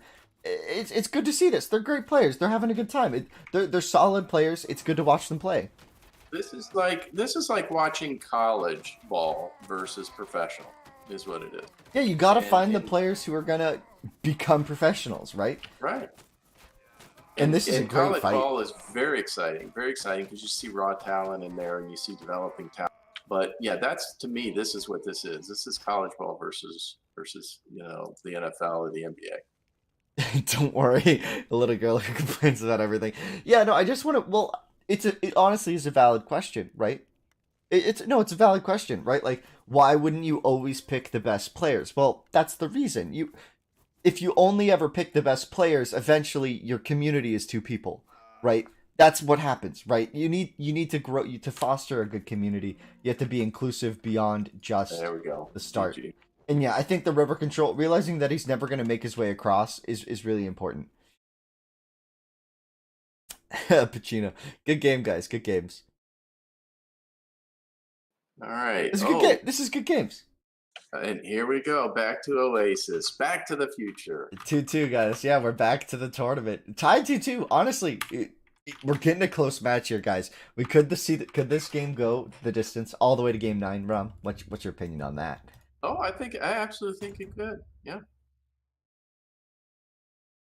I don't know. I agree. Well, cool. One of the big things was the timeline was in favor of INKNOO, and I think ultimately a big issue for him there was that he didn't have sea control, and with that many ships, it was very unlikely he's going to be able to sneak a dock up. So the position for CLEARMAN was just going to get worse and worse. I think the Bronze Age coming in for INKNOO, very likely. I think CLEARMAN may have called it a bit too soon. I would have liked to see him try a bit harder there at the end, but, you know, honestly, he was in a very bad position ultimately, so winning that would be an uphill battle for sure. Maybe just move on to game 5 here. Just so you know, CLEARMAN has beat Vertex many times.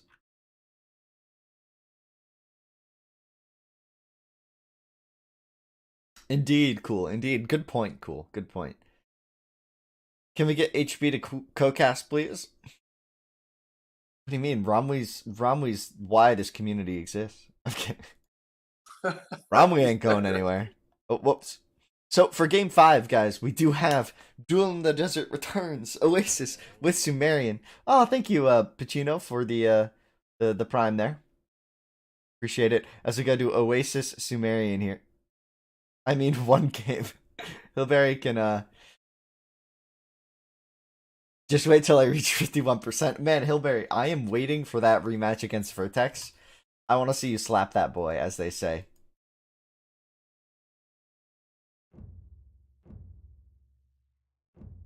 As we go into... let's see. You've got all the sets, Oasis. You got Laura. Somebody isn't right. You, green... Oh, green. CLEARMAN. Go blue. CLEARMAN.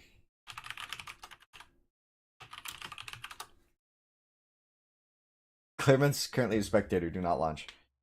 Yeah, no, yeah. This is Houston. We have a problem. Got a problem.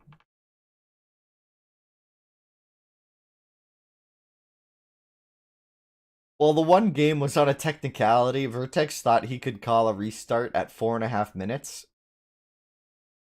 And he called it. He just quit. He didn't even ask. He just said restart, and it was 4.5 minutes in, which is a minute and a half after the timing. So Vertex just resigned a game and he lost it. It's kind of funny. Here we go. Now we're set, right? Switching to green. Orange versus green, guys. If they do these colors, I won't be able to cast. We'll see if they stick with it. I'm gonna make them go to blue. They need to stick with the same colors. I mean, I really want to see like INKNOO go to like red as well, but whatever. Orange is fine. Orange on Oasis is such a pain.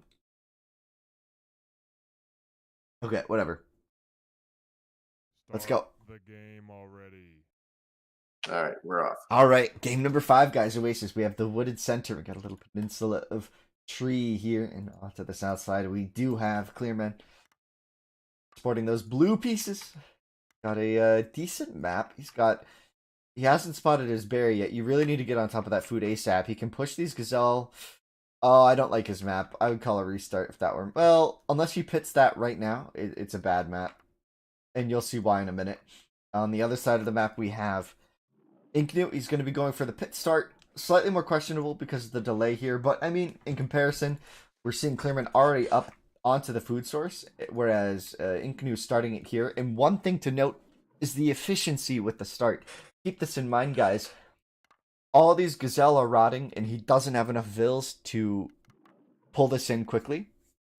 He doesn't have enough vills to be eating the food, right? Like efficiently and quickly. So this gazelle is already 10 food down on his map, whereas CLEARMAN still has food on his map. Now the problem for CLEARMAN here, just to clarify, his gazelle push has to come towards the TC like this, right? If he wants to be efficient. And look, all of his stragglers are in the way. So his wood income is going to be really late, or his gazelle push, as he's doing, has to be very, very early, which is the solid play here, right? Now we'll see if he's able to overcome this. It looks like he's going to get most of these in nice and quick here. Very good push here by CLEARMAN. Very good play. Teach him a lesson. Yeah, so one of the things that seemed to be a pattern for Tato, and I love watching Tato play because as an H2 player who occasionally plays this, he does some unconventional things. And one of the patterns that seemed to have developed is he would go with the berries, and then he'd very quickly get 1 or 2 gazelle. I mean, he'd get them all if he could. He'd have 1 or 2 gazelle. He'd pull some of the berry guys off, and it was interesting. It just seemed to be a very effective start in the beginning. And that's exactly what we're seeing out of CLEARMAN here. Yeah. He's only dropped 3 of them so far. So yeah, and I think that's really smart, right? Oasis is a very low food map, right? So you have to be absurdly efficient, like beyond efficient, right? Like you don't want gazelle to be decaying unnecessarily. And look at this gazelle has already lost 50 food. 50 food off of his map has been wasted on each of these gazelles at this point, right? That's 6 bills. That's a lot of food, and that's the difference in these starts. We're going to see a very significant difference between their starting foods, right? Whereas now, like, yeah, some of these have been down for a while, but he's been gathering them, so they're not going to lose nearly as much as 50 food. You see CLEARMAN now pulling in this elephant. Going to have a very busy base at this point. Big difference, though, is the wood, right? So this is the big difference, right? CLEARMAN has the wood pit. Or CLEARMAN hasn't even gotten a wood pit up yet. But I don't know if that's the most important thing. I think as long as you get it up in time to click, I think it's good. And he can get a nice wood pit here with the stone if he wants to go full slinger. We'll see if these players opt for scouts as much as the others do. Yeah, scouts are just so effective on this map, especially if you can get them up early. Yeah.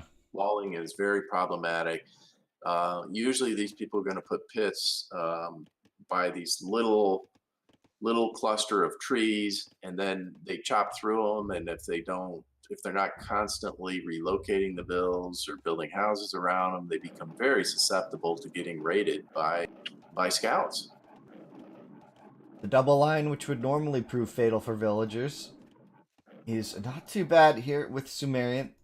That extra HP really coming in clutch there. Very, very good. Yeah, one of the, because, so if you guys are tuning in just to the show match, Ramwi and I, we have a lot of experience on this map, as our most recent tournament was Duel in the Desert. If you guys aren't familiar, it was a Sumerian Oasis 1v1 tournament, and we've seen a lot of this, and honestly, the players who did pit starts lost, right? It was just, I don't know if there's another way to phrase it. I mean, you saw CLEARMAN got up to 19 vills and clicked way quicker, I think, than INKNOO did. INKNOO just hit 3 vills, or 19, and he might even be going up to 20. We'll see if he does. No, it looks like they're both going to cap off here, but I think the timing difference is going to be there for CLEARMAN. I think his start is going to be more efficient. It's one of those shot clocks in the game, is when you see somebody, when they get a click up, how much time goes before the other player can achieve that. And if it goes too long, it becomes very difficult to overcome that time gap. CLEARMAN's got a vill here. Look at that barracks placement. Now the question is, does INKNOO spot it? He's got time to deny this if he has vision, any sort of vill going south here. If he had sent one of these guys south, he could have spotted this, but this barracks is right in the middle there. This could be very powerful here. This could be very powerful. That is definitely planting the flag. And he's up to tool, so this could be slingers. Nope, so it's going to be axers. Maybe slingers at the back end of this, but no stone income, no market, so it's going to be an axer opening. We haven't seen axers. Oh, this is just like, save that bill. He needs to save that bill. He could deny the second barracks, which would be pretty big. If he's able to get one barracks up defensively, he'll be okay. He pulled the elephant into the south side of his base, so only one villager on this. He needs to run that guy around, and just don't even try to build it until that first, Yeah, just wait for an axer. Well, he did the axe upgrade first, I'm guessing. Or does he cancel the rush here? You're wasting 4 vills time? I mean, honestly. No, he's getting good benefit out of that bill. Yeah, I mean, he's got 6 guys tied up on this now. And that's 6 villagers all not working for like almost a full minute here as that first axer comes out. No attack upgrade yet. I wonder if we're even going to see it here. This map is so tight on food. If you do a full axe rush, you completely stop all economic growth. So it's an all-in some senses. And is he even going to kill a vill here? He will kill one with that first axer. We do see the attack upgrade coming in now. Where's the barracks from INKNOO? Went for a granary off to the right. I just have to scan like this because I can't see orange on the minimap. No barracks. And there's the stable here from CLEARMAN. So that X upgrade getting a very little value, I'd say. I mean, he got good value early on, but he's going to walk back into that wood line. If he spots that Hurtville that he hit earlier. This constant stream of axes that's going to come out of here disrupting everything is just, it's going to be very problematic, frankly. And now it's scouts from home, so yeah. So I think this he's might got be a game, very uphill battle here. Where's the barracks from INKNOO? Do you see one? I don't see any army production. No, he's in full. Well, he's got a barracks now on that hill, but it's too late. I mean, if we see a stable, he was so late in clicking up, and his economy has been idled for so long. I don't. Yeah. When you see differentials of this caliber, right? It's just game over usually. We'll see if he's able to find something here. He's got some slingers coming out. No, everything is gonna die. Yeah, either the scouts. There's just no running. I mean, you can run all you want, but they eventually will just get picked off one by one. I mean, you can scatter them, and this is when the lions join in on the feast, it's just annoying. When the lions join in. Yeah, honestly, it's funny. That's funny. Oh man, that is funny. And yeah, I think so, guys. I hope that answers the question. I hope that details why the gazelle start isn't as good. They both did 19 vills. They both had the same food. Like, Spearman had one gazelle and one berry. INKNOO had one gazelle, one berry. And look at the time difference. He did the second gazelle patch Clearman did after he clicked up the tool. So, don't, like, it's just, that's the difference. You have to open with berry, I think, and you have to push the gazelle one at a time while you have the economy to actually eat all the gazelle. Remember that the rate at which units decay in this game is very fast. It's absurdly fast. He lost 300 food. That's the food to click. And on this map, you can. I mean, maybe in Conti or something, you can afford to be a little sloppy with food if you got a lot. But this map, food is precious. I mean, INKNOO did 19 vills, Clearman did 19 vills, and it just didn't pay off. He didn't have a bigger patch. They both started with the 6. Clearman, in theory, did potentially have a bigger patch to push, but But he had, 4 of them. He just pit off to the left side. He had 2 patches next to each other, but he only pushed 6 gazelle, and then he pulled an elephant. I guess maybe the elephant was big. I forgot about the elephant. He did have an elephant, remember? So maybe that was it. But I feel like the elephant as well was after he clicked. Like, honestly.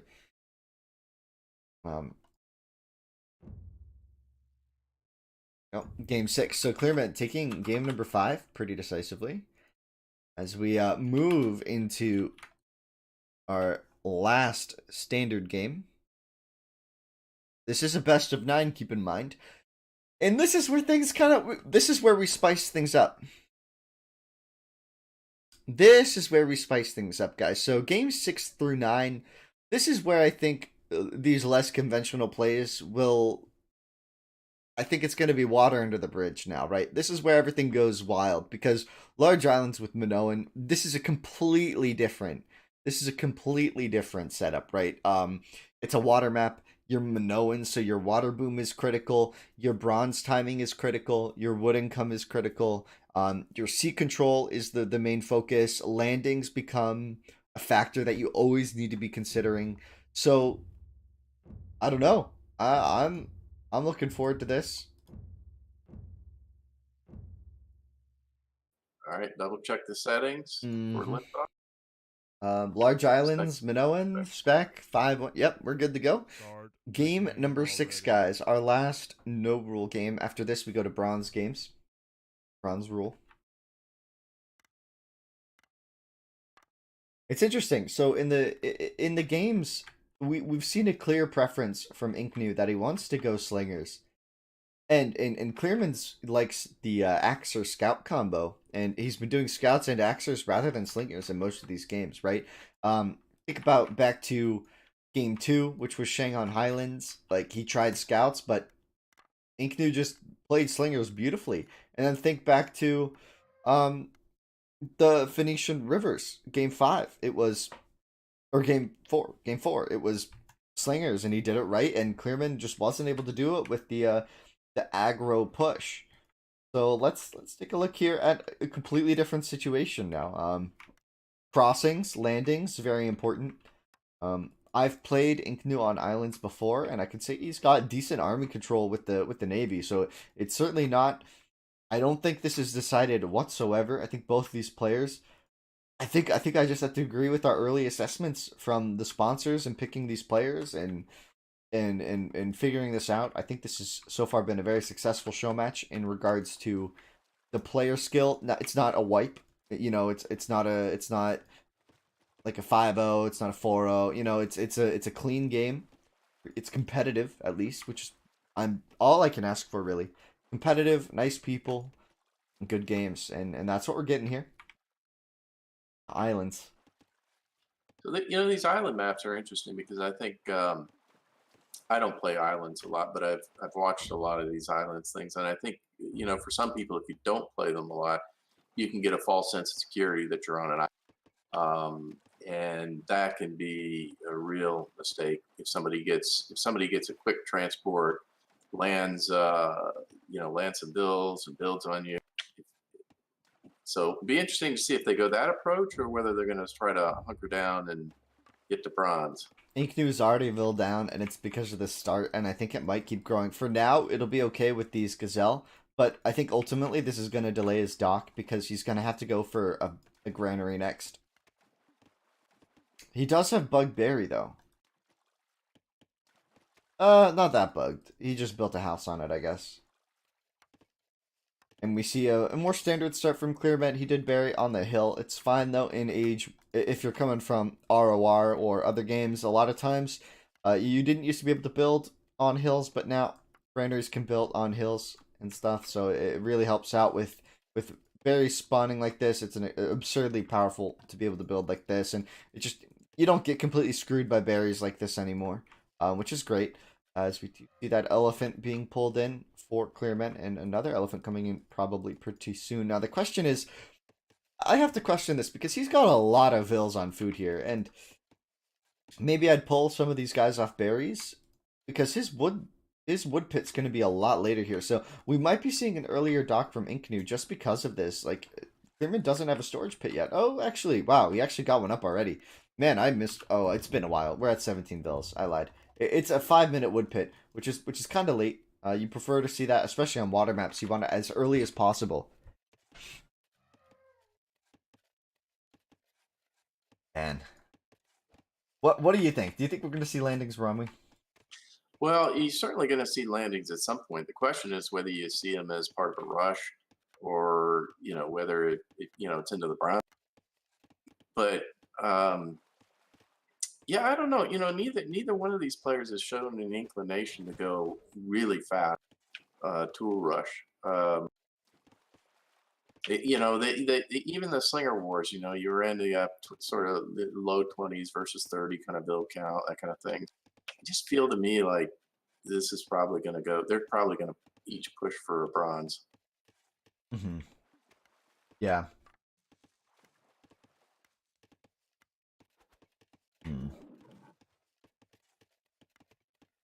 Yeah, I don't see the map here from CLEARMAN really lending itself towards a fast rush. I think he's just stockpiling food for the bronze, and I think that's probably pretty solid. He's up to 23 vills. Seeing 18. 18. I just With noticed. the I was just checking that. He's gonna do the crossing. He's gonna do the landing. He knows it. He knows the play here, guys. So if you're not familiar, one of the best, well, not one of the, I think personally the best way to cross Certainly an effectively aggressive choice is barracks.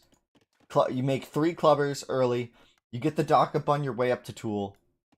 Then you go for Axers. Well, you have a transport coming out. You get the upgrades. You land with 2 vills and 3 upgraded Axers. It can be devastating, especially if your opponent's thinking that they can bronze.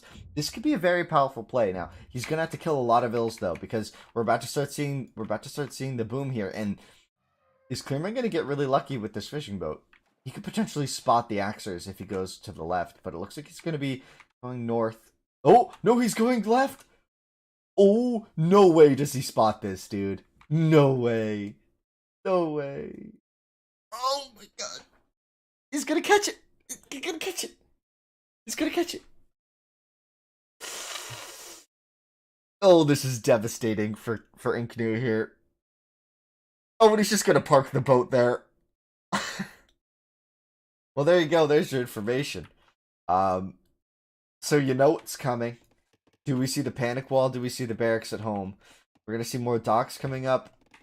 You have to see the barracks at home. Maybe transition into the stone. You have to protect your stone by now, so you can keep making slingers in case they do an extended slinger war on your land, as we do see the barracks coming down for CLEARMAN now. The transport is yet to be made here for INKNOO. Now remember, the transport does take some time to build. We see the axe upgrade. Here it is. It's out. So it looks like CLEARMAN could just take a gander here. Now the big thing for INKNOO is I didn't see an early fishing boat from him, so he doesn't know where to go. Usually you build a fishing boat as a lead into this on the way up, because you can't build the my. Oh my. Do you have the replay? Do you I have the wish I did. I was watching it. We saw it live. Oh, he did it No.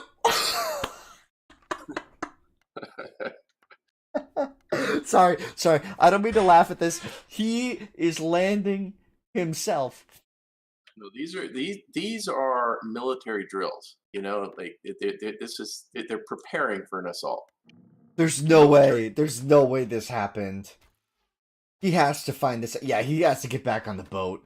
You have to realize that you just landed yourself. I mean, guys, this is why you send out that fishing boat early. Oh, man. And now he's going to spot that it's... 3 times the charm. No. He's going to go the right side this time. But he's gonna go to the exact opposite time. And look at the...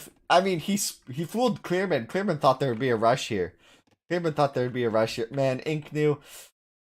That's just an epic fail, honestly. And it's what we live with. And he is totally walled up there. Zeta, at least he's not stream sniping 100%. It's true. We know that INKNOO is not cheating. We know he's not cheating. That's guaranteed. But he's now going to face this huge wall off. Now, it's interesting. There's still a chance that this Axel Rush gets something done, but... No, nothing. He's all walled up. I mean, he's walled up there. Unless he cuts through on the western edge by that dock, he's completely walled. This game is beyond... I don't want to say over, actually. Let's check the eco. 26 to 26, so he's kept his eco, even though the rush... Like, think about it. CLEARMAN spotted it, and look at the defense. He did slingers as a defense. It slowed down... I mean, INKNOO slowed down his opponent's Bronze Age. Think about it. Without firing a shot. Without firing a shot. Fear alone. Building clubbers on his own land scared CLEARMAN that much. The question is he able to win the sea now? Because it looks like his wooden comp was a little bit low. Doesn't quite have as many ships out on the water yet. That ship on his wood line there is a little problematic at 8 o'clock. With the +1 attack range already. So CLEARMAN focusing on some of those critical tech upgrades. Looks like he's not going to be going for a fast bronze, but oh man, this is just looking so tough for INKNOO now. He's going to have to move his wood line. That's a whole nother ship he has to rebuild. Back to the transport. Oh, are all 4 on it?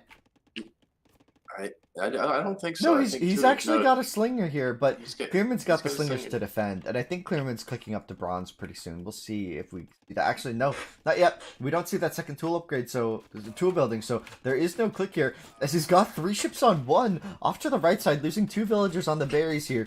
Looks like he's focusing a lot on this transport here. He could be looking to get a nice transport positioning here, but what can he do? He could land on the houses and go around the houses.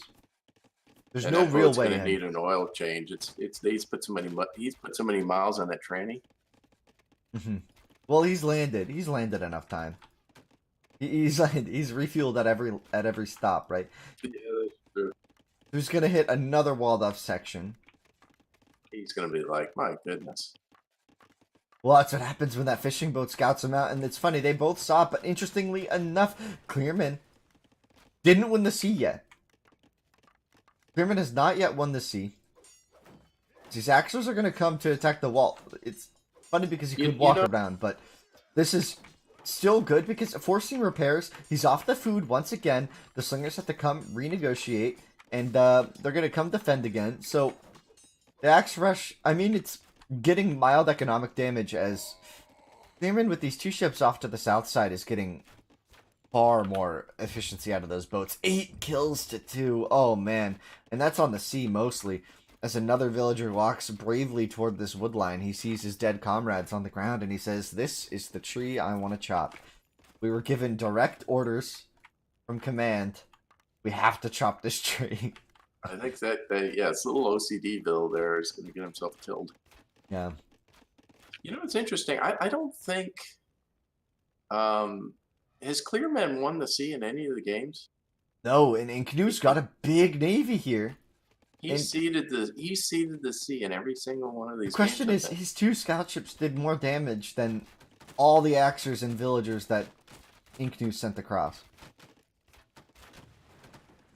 Yes, this is islands, but in tool rushes are so effective in Age of Empires 1 that he did rush himself. But Twice. twice. He landed here, then he landed here. Oh man, poor INKNOO, man. He's just trying to get a good rush in, you know. It's so tough. You know, it's interesting. Once again, Clearman goes for the farms when he could be on the sea.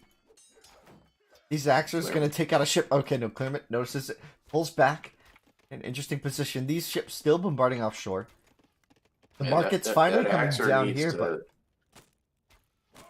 oh, one down. But So the two watched the other guy and said, "Oh, you mean I'm gonna die if I stand here? Let's move."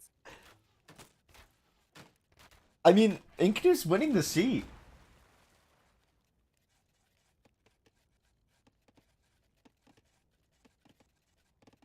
Check economy here, 41 to 32 in favor. You know, it's the sea. You know, despite rushing himself twice, his sea control in these maps has really been helping him a lot.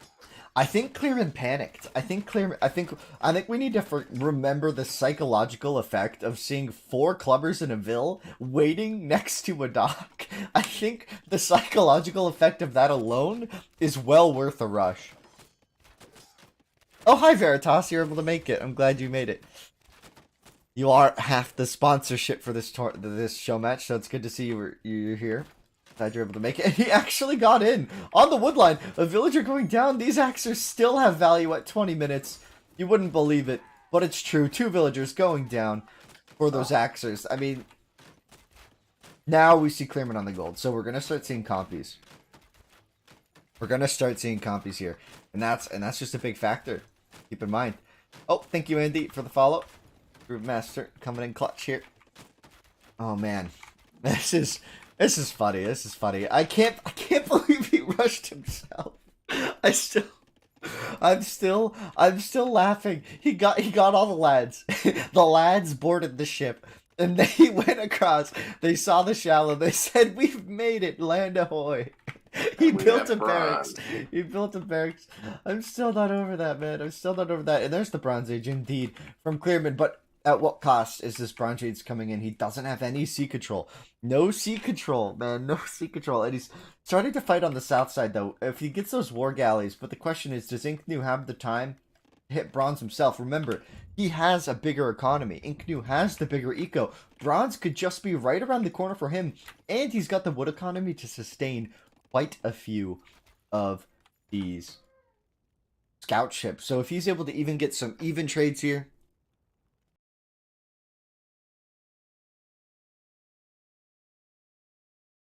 Yeah, you know, if you're on an island and you lose sea control, you know, that's problematic. I mean, you lose all the access to the fish, but increasingly your resources come under assault by the boats, and it's just, you know, it's a long, slow death. And as much as we talked about this, the landing is still there for INKNOO.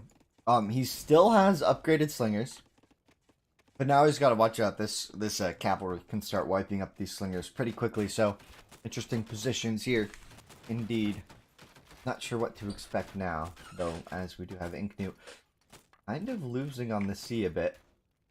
These war galleys so much more powerful, especially with Minoan. You don't need much of an economy to get a lot of them out. This tech advantage is going to be pretty huge.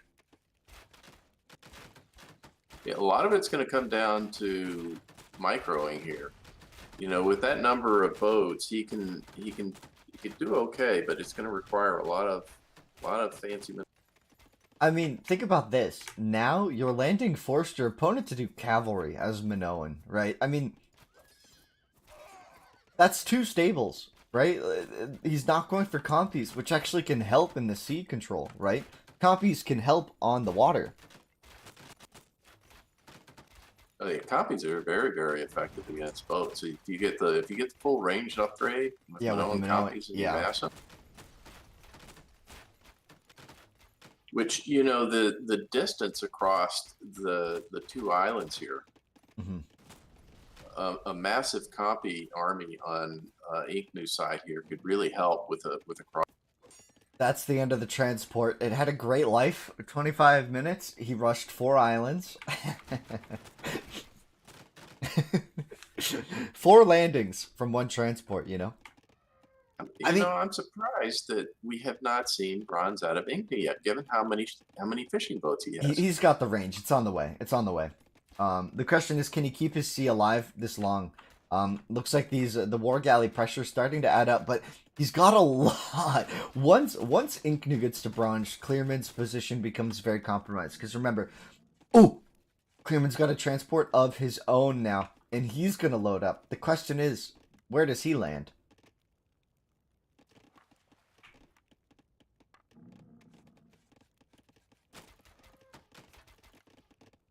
The Bronze Age has to be just seconds away here. As more villas go down to the war galleys. Economy still in favor of INKNOO, but remember, he is now behind in tech. And the timeline slowly drifting towards Clearman now, after INKNOO started getting quite a lot of advantages here, as that dock will get taken down. I mean, this navy is a big issue.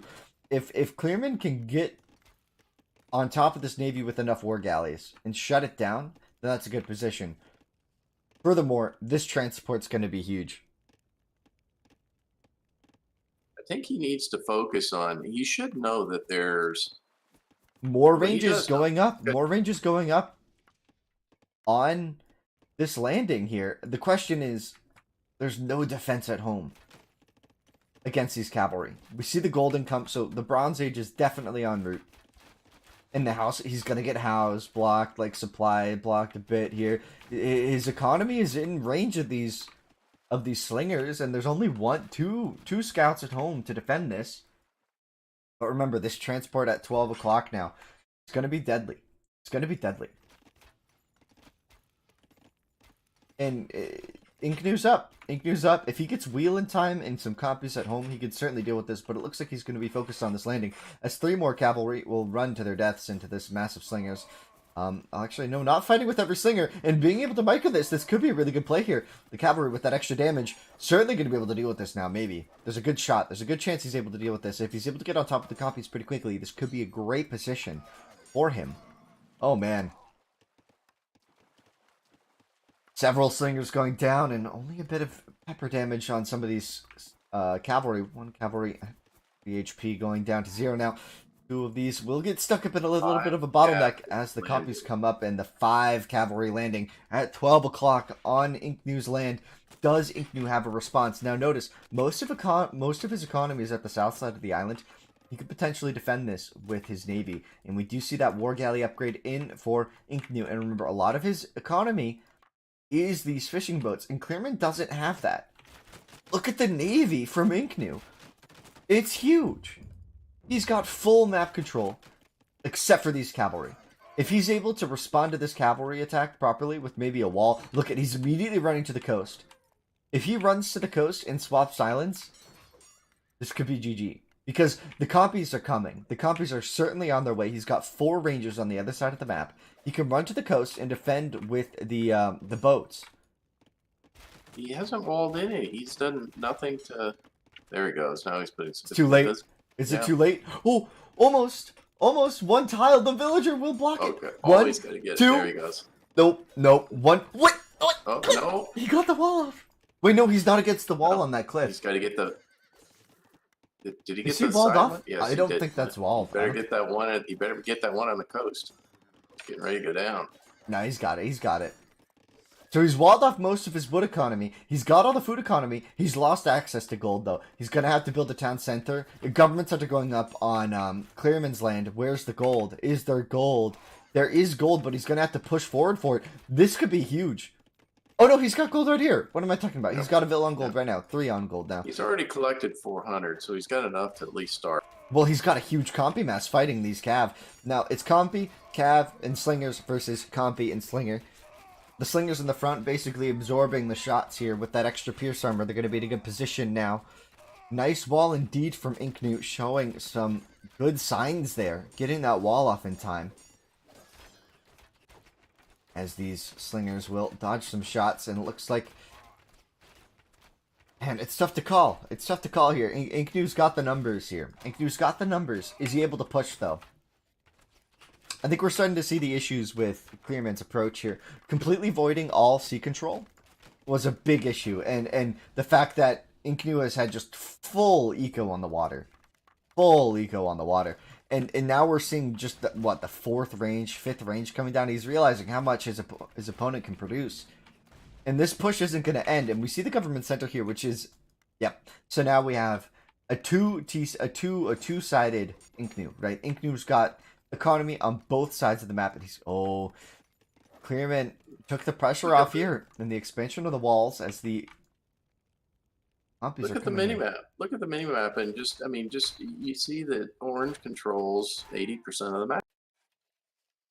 We're checking out the Maxi map now on stream, and we can see orange. Yes, indeed, he controls the main crossing between the islands. He controls the north side of CLEARMAN's island and the south side of his island. But I mean, with those 5 cav, well, 4 cav now, right? Still 5 cav up here. INKNOO's setting some vills up here. I guess he wants to reclaim his territory. Well, he's done a nice job of pushing forward in the south there and getting full access to the gold pot. Yeah. He didn't want to lose control of that side of his map. I think he's mostly... he might be checking for anything from CLEARMAN that could be indicative of like buildings, like a government center here. And if CLEARMAN rebuilt here, he could reboom potentially, and that would just be annoying. So you really want to make sure that doesn't happen. But this looks like to be a game-winning push here with these Minnow compies. The cavalry are on the front with +4, so he's got to respect that. But if he gets +4 armor, it's really difficult to push. Yeah, I mean he's got 4 ranges up there. He can pump out some pretty significant compies out of that. It's 4 on 5 and in CLEARMAN 4 on 7 now ranges, so CLEARMAN does have higher production of compies. It's just I don't think he has the economy to do so. But remember, the fishing economy gets a little bit weaker here for INKNOO as time goes on. Eventually, he's going to have to invest in. Eventually, he has to invest in some farms, because I don't think his economy can support as many rangers as he might want, as we do see that workshop coming up on the front line here as 3 docks also come down, maybe trying to build some war galleys on the right side of CLEARMAN's island rather than maneuver all of his war galleys around the map, as we do see that transport just... he's hiding. He's in disguise. He's disguised. You know, I think with his sea control and the boats, getting the extra range upgrade for INKNOO would really help him pressure the land with the boats, but he still doesn't. It just clicked in, so +4, yeah. +4 versus +4, so the range is comparable. I think the biggest issue is that as CLEARMAN pushes in, or as CLEARMAN gets pushed back, he loses more and more access to resources, right? He's almost out of wood now. And that even if he's able to hold here, is he able to push back the choke points? Like, how long until he just runs out of wood entirely? They're in a death spot there. Those cav, yeah. Yeah, they ran right into the boat. Yeah, we saw that. That's tough. That's tough. I think the biggest issue is just that the sea control is just such a confusing decision to not go for sea and once again go for farms. It's kind of like the rivers map on Phoenician, right? Rather than invest in a scout ship and some fishing boats, he went for full control over of farms. I think this is a good play by INKNOO here, putting down a siege factory and building a couple of... He's probably a little early with it, because I don't think he can defend them, but I think it's a good plan to try to accelerate the win here, which is what it looks like he's had.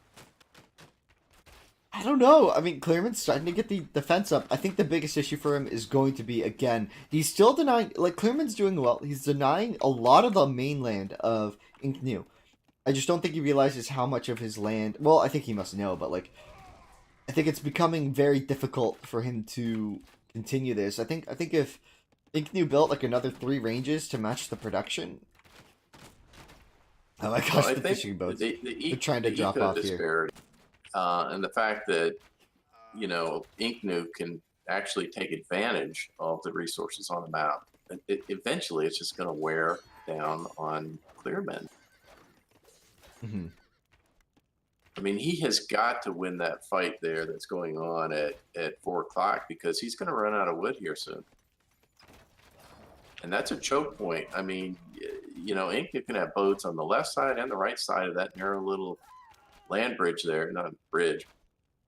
And if INKNOO can hold that, I mean, this wood is almost out. Yeah, I think the biggest thing is the wood. I agree. And the farms are going to drop. They're going to dry up without wood. I mean, those farms are consuming a lot of wood. Well, remember, a lot of people forget this, but Minoan have the pseudo Sumer bonus. They get plus 60 food on their farms. So farms aren't as bad as you'd think for Minoan. It's just that their sea is by far more powerful. It's funny, these fishing boats are trying to path over to here to drop off, and he lost quite a few of them, actually, to the compies earlier. They thought they were going through the Panama Canal, but there's no canal. There's still 3 cav here. Okay, now there are compies at home to deal with these cav. So once these compies get in a good position and deal with the cav, I think getting full control of his island is just going to give INKNOO way too much power. As that 5th range comes up, he's just hanging out here. I think he realizes that pushing into those ranges is really difficult, especially with the stables in the front. No wood, just simple recent. Yeah. I think running out of wood is going to be huge. As ships came along the south side and denied some of these gold miners. But CLEARMAN mined a lot of gold because he had nothing else to do with the villagers. He's on plenty of gold. I don't think he's ever going to spend that much gold this game. As now we're starting to see a real mass from INKNOO here of these compies. And once he moves forward, this is going to be pretty unpushable. I think INKNOO's having issues gauging how powerful his opponent is.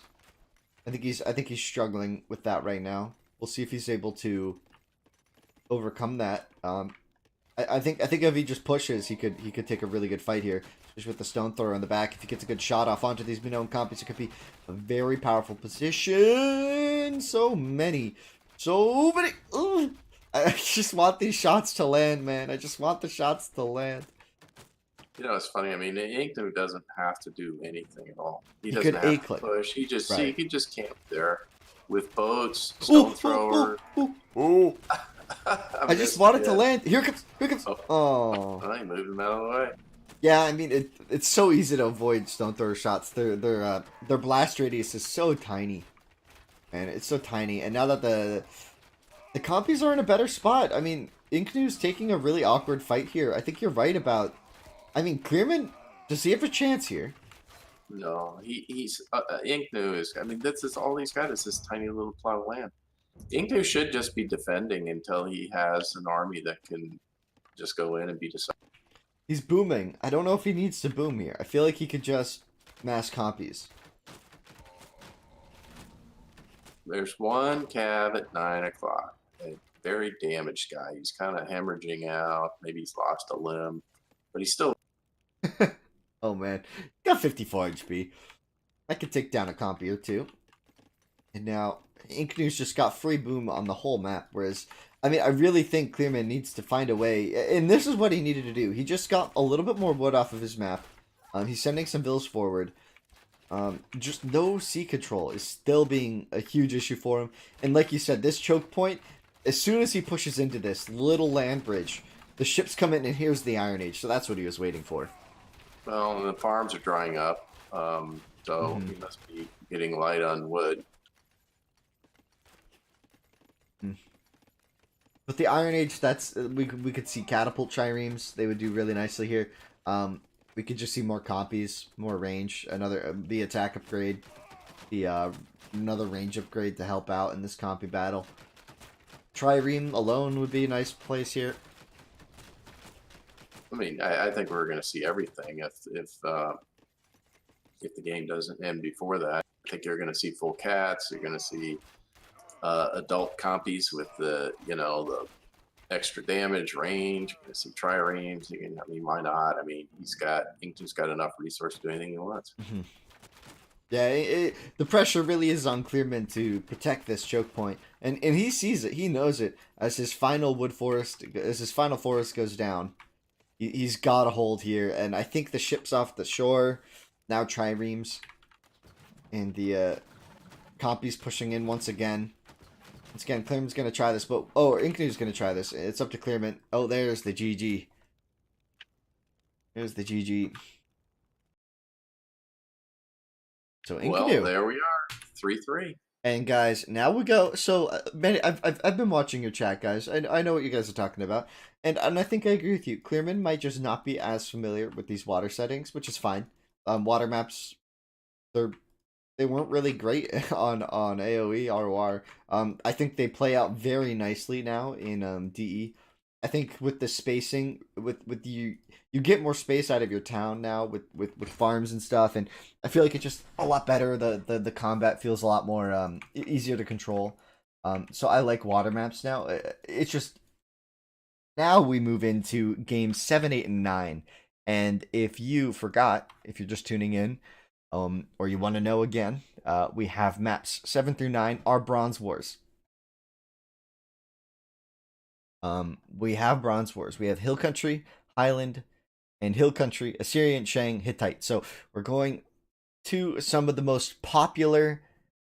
We're having some of the most popular bronze civs for that Bronze War setting.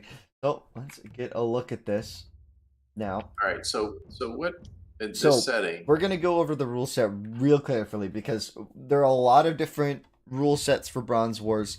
I'm gonna type it in to the players while I talk to you guys about it. So for our Bronze War, we're going to not AIA, right? This is not Assyria and Ashes Bronze War. This isn't just chariots.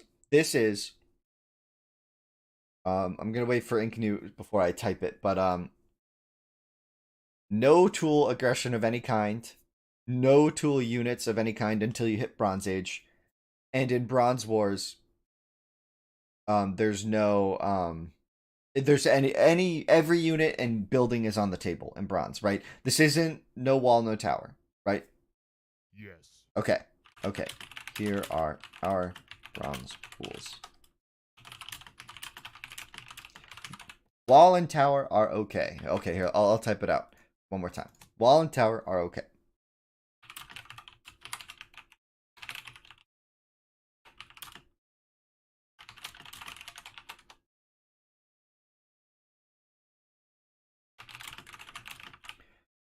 No tower before bronze.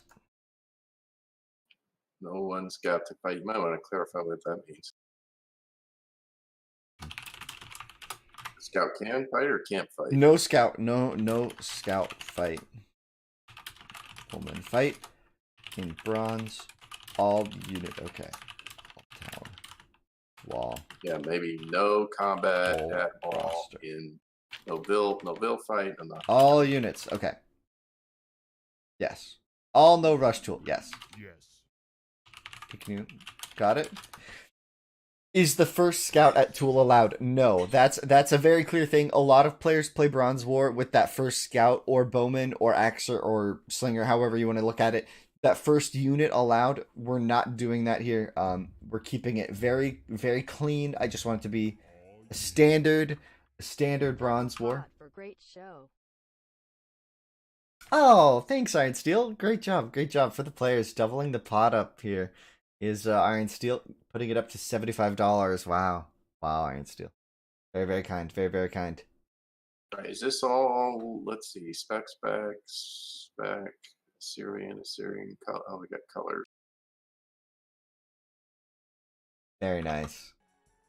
Oh, Oh, Veritas. Versus Clearman.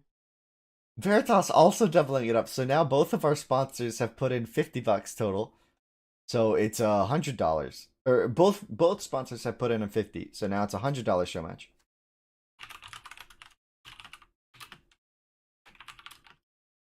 Well, this is nice because it's tied up at 3-3, so they both have equal access to the purse. Do we tell the players that, Iron Steel? Did you want me to tell the players? Or I tell them now? After. Okay. Start I'm ready. the game I'm ready now. All right. Everything looked good here. Colors. Okay, Einstein, we'll tell them at the end that they each get $50. Very nice, guys. Very nice. The game already. You guys are so kind to these guys. They thought they were competing for $50, but now both players will receive it, which is nice. Yeah, Yeah, and it's 3-3, guys. Remember, this is a best of 9, so it's getting really tight here. Getting really, really tight. so decent map for blue. Clearman's got easy access to berries. He's got strags. He's got 4 elephants off to the right, which are all quite accessible with a little bit of scouting. Now, the interesting thing, the first thing you note here is how close these guys are to each other on this map. They're very close. Oh, and one goes down already. Are we going to see a restart? He This is a should. restart moment. He should. It's way too close. This series is way too close. No, it's too close, and Don't tell me he's yeah, gonna try to play with a Ville down at a minute in. well, if he's smart, he'll wait until 2 minutes 50 seconds or so because he doesn't know. Okay, here it is. This has to be it. Yes. Okay. Yeah, smart. Good play. Good plan here. He lost to Ville. He lost to Ville on the Yelly lure. I mean, guys, it happens. And remember, these players, this is a tense moment for them. You know, they're not, maybe they're not as familiar with the big stage, with that is our show match. It's good. They're under pressure here. Yeah, his berries were rough too, so I agree. There's a lot of pressure here for these players. They're really trying, and you know, it can lead to mistakes like that. Yeah, you know, for us as casters and the viewers and everything, you have to keep in mind when you're playing, you have to adjust to different sieves, different maps in a competitive environment with everybody watching. You know, and you have to play game after game after game, and we've not given them a break. You know, these guys are doing a great job. Yeah. Speaking of which, I'm gonna go grab some water. Yeah. Yes. Yeah. INKNOO's gonna be right back. Let's take, guys. We're gonna take a quick 2-minute break. Don't go anywhere. We'll be right back. No. I'm gonna tell these guys I'll stay here until they come back so they can take a bio break.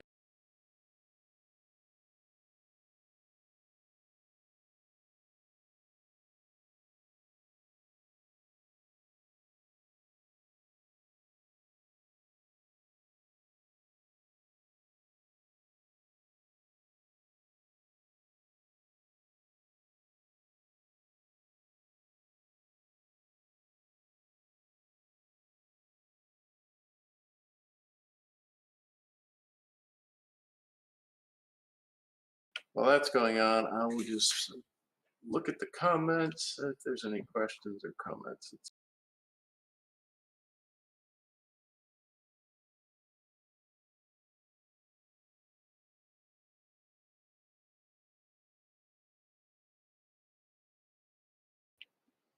Yeah, those berries were kind of annoying, and you throw on top of that a guy dying to an Ellie, and it's definitely restart material. Yes, indeed, Mr. Veritas. I will try to keep people occupied here. Again, if there's any interesting comments or questions. This map, I think, would naturally flavor Clearman. Vietnamese, this type of map is kind of their bread and butter. And BRS, I think they love the water as well. You've seen that with water control consistently taken by INKNOO. I mean, Clearman's managed to win half the games here, obviously 3-3. But in play style, you see that INKNOO has been favoring water control. Well, there's no water this time. So it'd be interesting to see how INKNOO adjusts his strategy to compensate for that.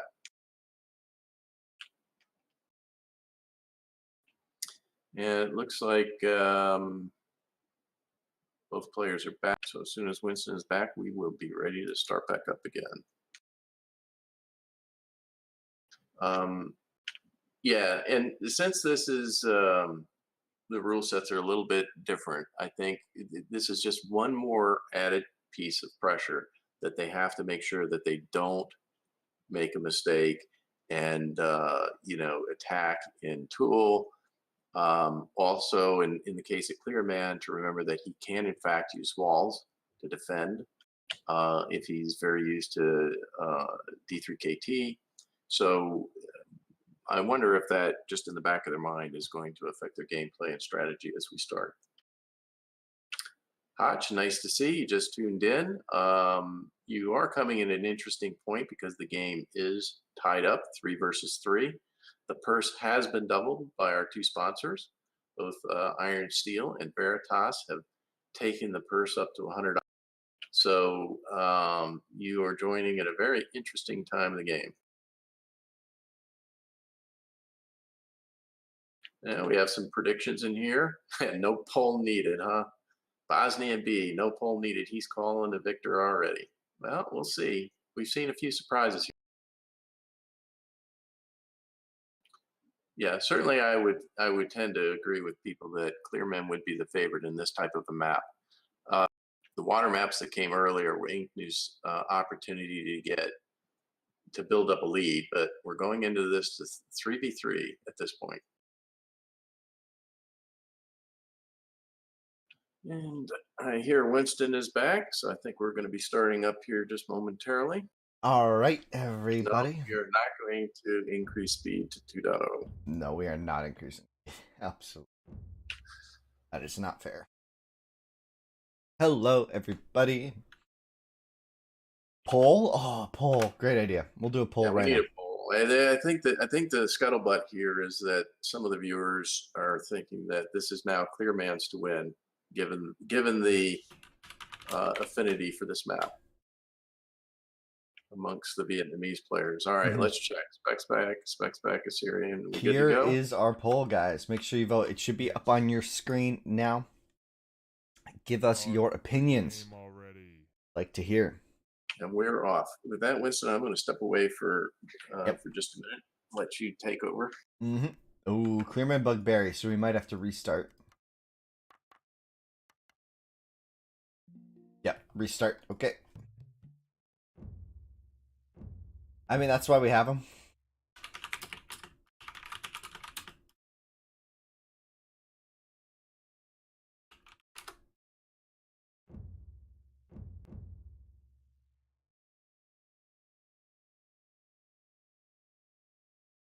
So guys, keep those votes coming in.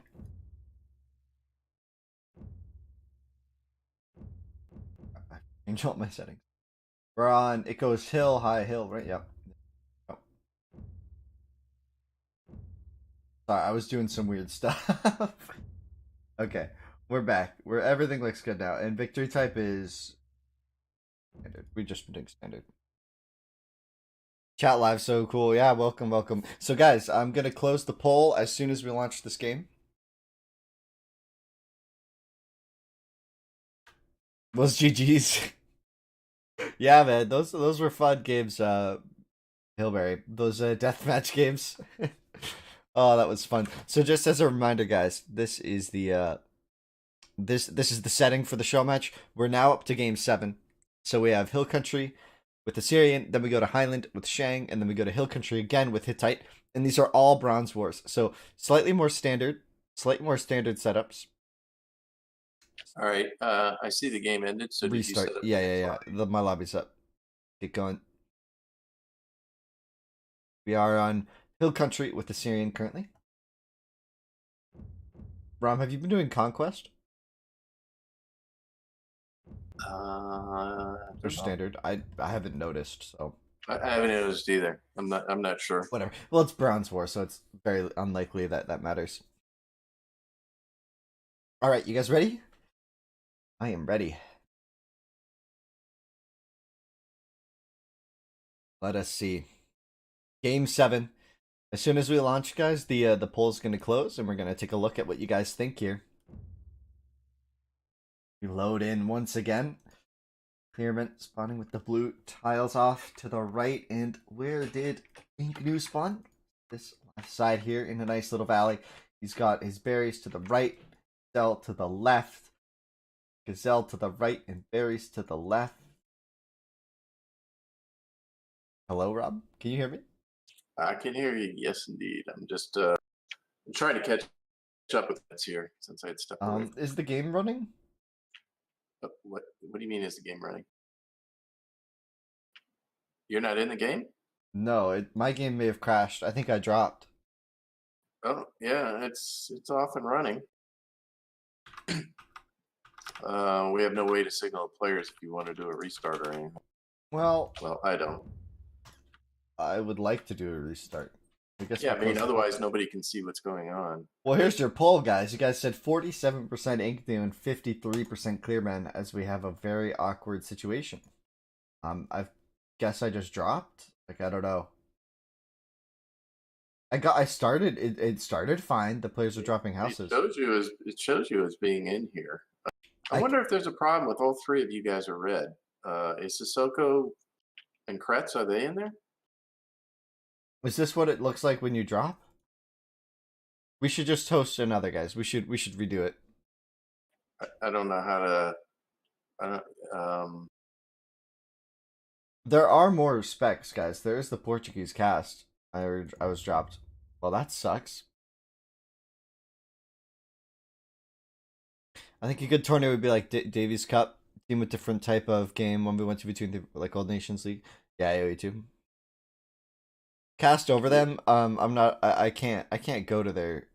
I can't stream their stream. Like not. I can't do that. Take a look here. No, we're not going to do that. We're going to can somebody contact the players?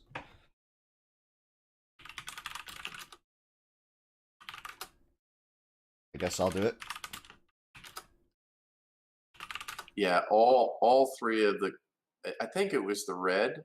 Everybody picked red. All three of you, and all three of you are gone.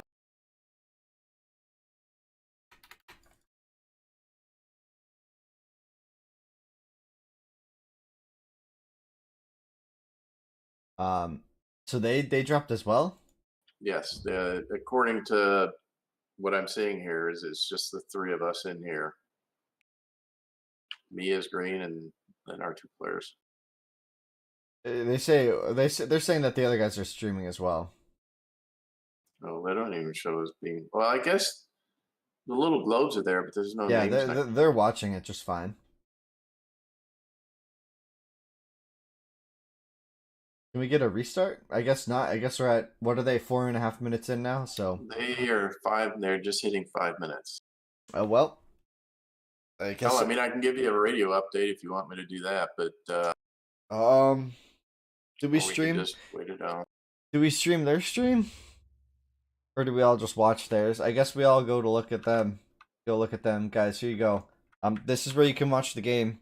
The language will be Portuguese, but I'll be watching it with you guys. So we look like we got a double lure coming in from CLEARMAN. He's already got two. He's got 3 Ellie's now under TC. Losing a Vil though. Yeah, Losing a Vil. We heard the death moan. Yeah, you know, let's just for this once, we'll try this out quickly, guys. We're just gonna try this quickly. I feel bad about doing this. I don't think I'm allowed to do this. I think this is illegal or whatever it's called. But we're gonna do this just for now. We're a small community. I hope these guys don't mind. So we're gonna watch here. So this is their point of view. So sorry about the quality. It looks like it's gone down a bit here. Bit laggier, but that's okay. We can still get a gist of things. We're gonna have to cast. Oh man, it's weird casting without my camera controls. Okay, well, Ron, you can tell us information. Why don't you do the primary casting? All right, so I'm going to tell you right now. So Five elephants. CLEARMAN just lost another one to the double lure. I don't think the double lure is paying off for him. I mean, he's lost 2 bills, and that second elephant is just he's. I mean, it's an okay. I'll try to watch to see what you're seeing. Yeah, you're a little ahead. You're clearly like 10 seconds ahead. So all right, so I'll slow down. Back up. Slow down a bit. Okay. Let me do this. Let me pull up the stats and see what it looks. So CLEARMAN's down to Eco right now is 25. INKNOO 24 for CLEARMAN, so they're pretty close. I think it looks like the standard, gameplay of try to go 27, 28 bills on this map with this Civ seems to be what they're both going. Now, ClearMan, having lost 2 bills is a problem, but he has an enormous amount of food, as you guys have seen, and it is a better situation than INKNOO. So Yeah. we'll see if he can make it up with that. Like, you just grab that pit off to the left, and he's got the berries. Yeah, I mean, it's not bad at all, but it wasn't 4 elephants, a gazelle patch, and 2 nice wood pits. Right, okay. 5 elephants was really good. I mean, that's huge. It would have been, I think, really a significant benefit if he hadn't lost 2 bills in the process. He's on a second berries down there. Oh, 27 to 25, so slight eco advantage for INKNOO if he can actually bronze off of this. If he can. We'll see if he's able to. I don't think he can bronze as quickly. Nearly as... I think Clearman's going to have an absurdly fast bronze time. And I don't know what INKNOO can do about that. Yeah, Hunt is just extremely effective for food gathering, and he's just had it in spades. He is now putting down his archery range, and he's got his market going up, so he's going to click now. It's going to put him in at 11, 12, 13 and a half, 13 and a quarter, so 13 minutes, 15 seconds. He should be bronze. Yeah, wow, that's going to be a very fast bronze from Clearman.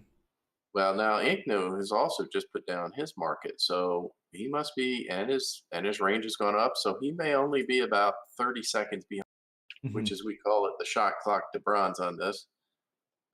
Should keep them competitive. Well, it depends on where he builds his hills. Remember, INKNOO's in a valley here, and so if he doesn't build his ranges on top of that hill, he's gonna have some problems.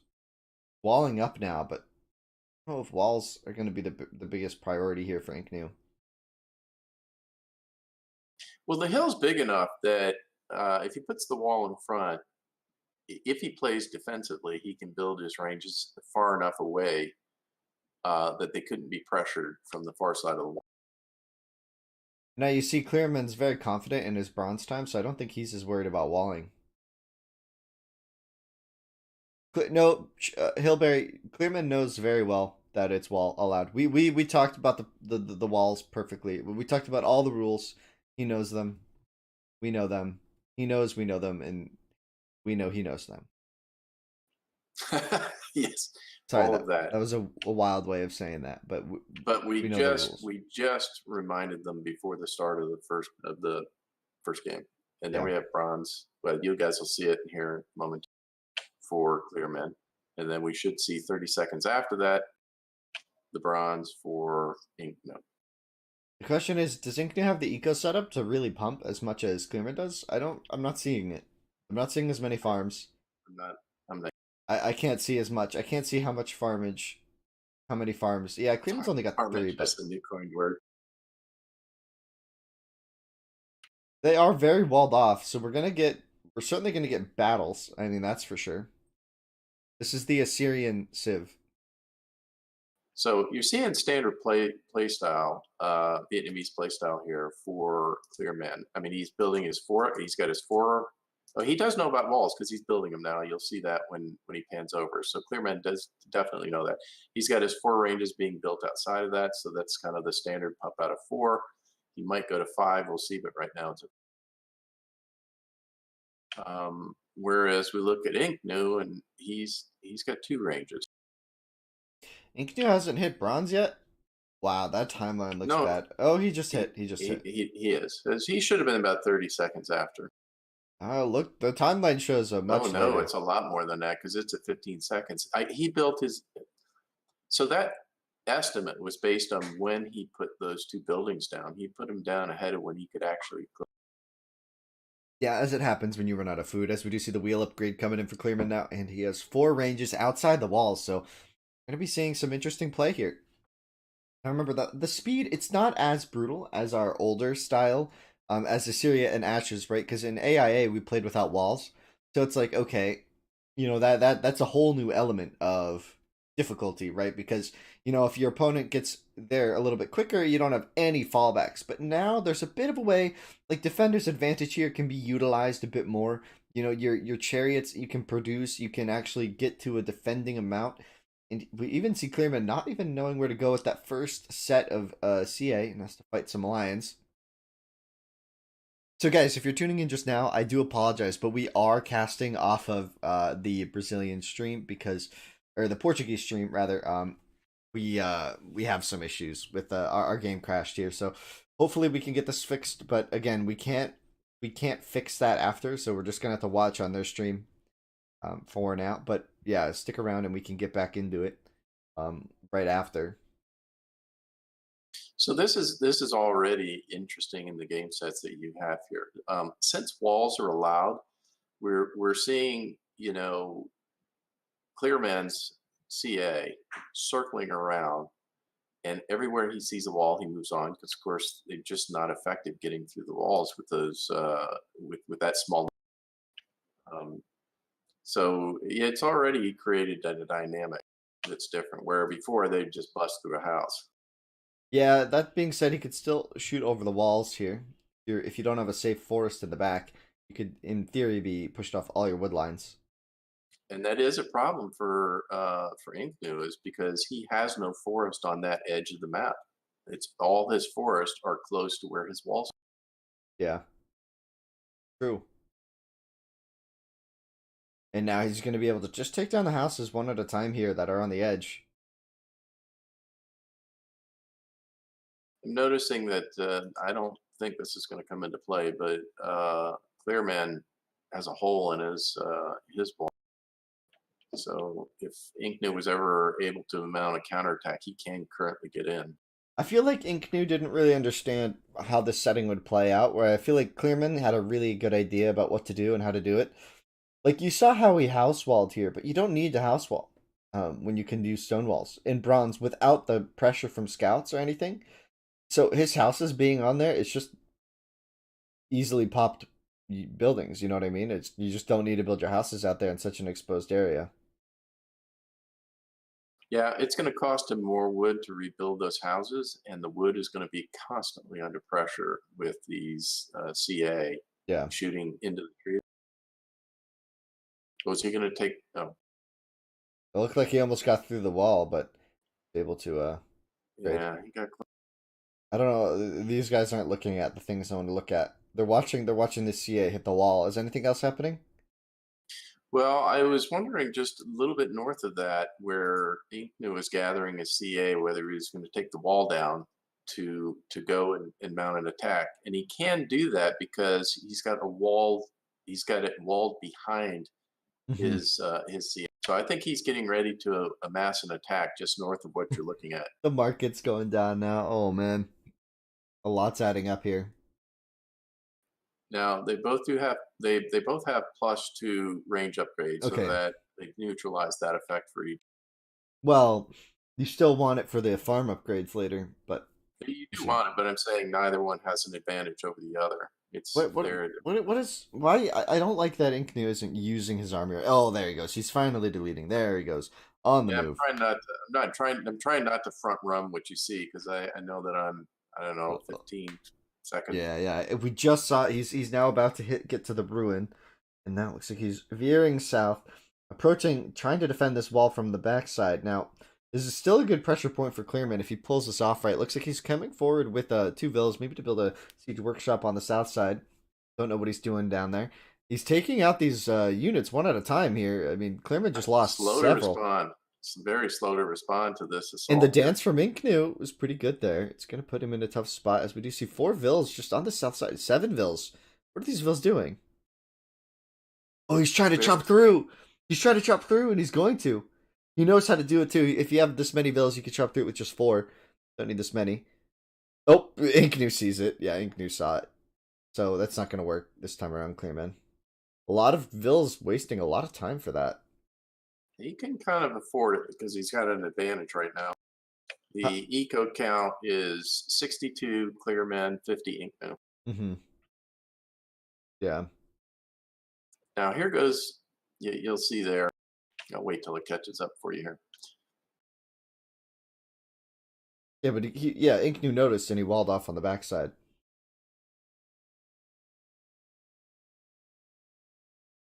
Oh, counterattack now. I see.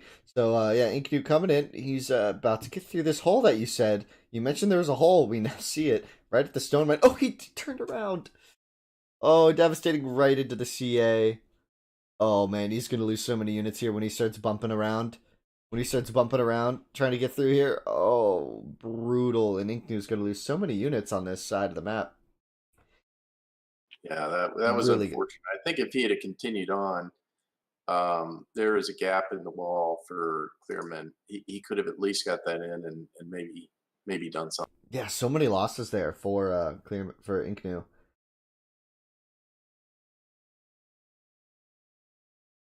No, so far ClearMan he's not pressured the left wood line. Mm-hmm. Just 2 or 3 CA over there would be enough to certainly annoy INKNOO. But he's opted instead to focus. Oh, really good pull there. You see, oh, what a good pull, man. ClearMan is just really outmaneuvering here. Now, there is a higher hill here for INKNOO, so INKNOO has the hill advantage, and now he's getting a good pull as well. So both players microing decently here, getting some decent kills. 25 to 23 kill loss in favor. Big eco advantage, though, for ClearMan. 10 vills up, so we'll see if that, and it's going to keep growing here as these wood lines get harassed over and over. And is that town centers going up around the map for ClearMan now? It's like, I think he might have a government center. Yeah, ClearMan currently has 1, 2, 3, 4, 5 town centers. 5 TCs and like ClearMan 9 has ranges. 5 TCs. And like 9 ranges. I don't think he can afford all those TCs and ranges, but or to like pump from them all, but at least he's got them there for easy access. He's got a pretty good size. Is that a hole? farm Oh no, eco. it's not. Yeah. Wait, is that open? It is open. It was open. He could have just run in. That's funny.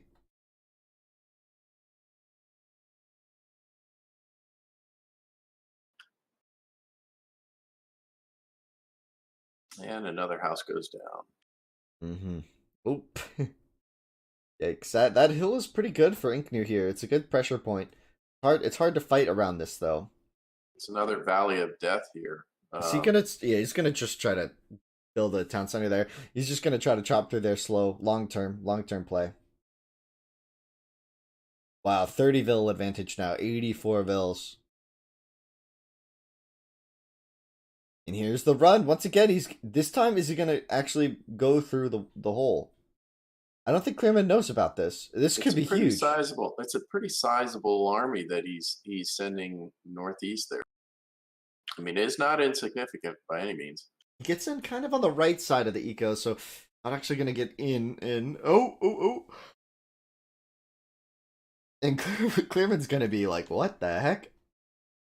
He's gotta be like, what the heck? There's no way he knew, but here, INKNOO taking a really bad fight, ClearMan pressuring. So hard to cast this. Okay, so ClearMan pressuring the front hill pretty nicely here. INKNOO streaming his units in, but look at the eco at home. ClearMan's getting absolutely raided, and he's gonna get the wall off. So now he's walled, but he opened up a new hole at the ranges, and he's chopped through on the edge of the map on the north side of ClearMan's base. So ClearMan with a lot of TCs there, a lot of pressure. INKNOO able to wall off, buy himself some time here behind this, but I think ClearMan's got the numbers to pressure this pretty conveniently.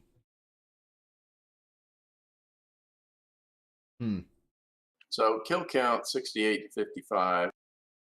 Current bill count 85. So many vills from INKNOO are gonna go down, or from ClearMan, sorry, gonna go down. INKNOO in a great position. I love what INKNOO's done here. This counterplay is really strong. Look at all the eco going down.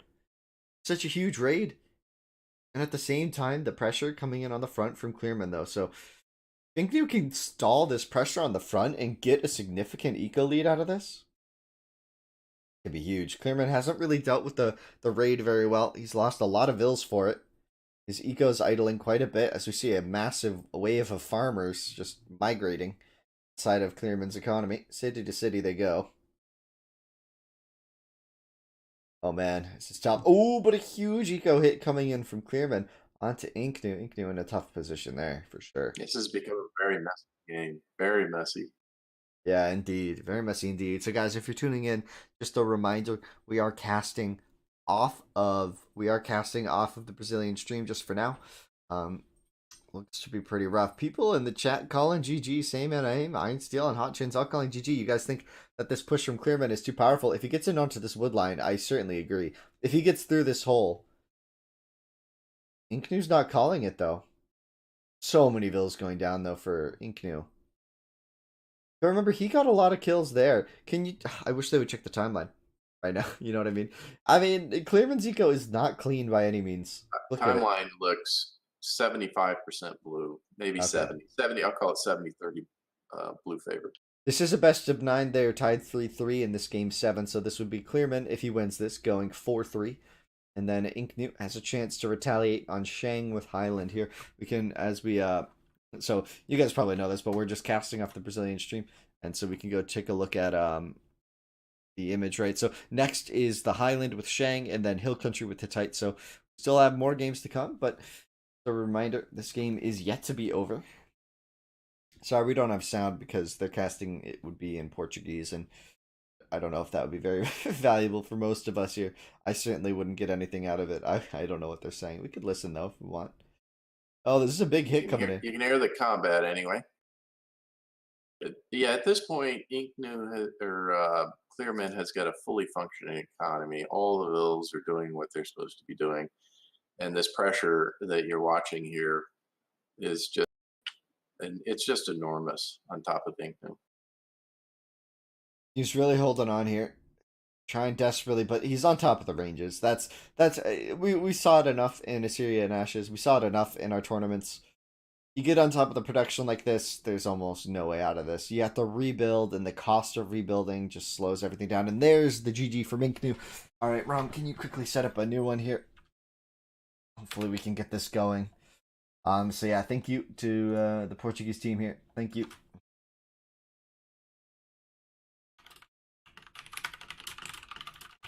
You know, I don't know if it was coincidence or what, but we should probably have all the specs pick a different color. Yeah, I don't know. Maybe that was that. I'm gonna restart my game real quick, and then we can go into game. Is this supposed to? It's supposed to be Conquest, right?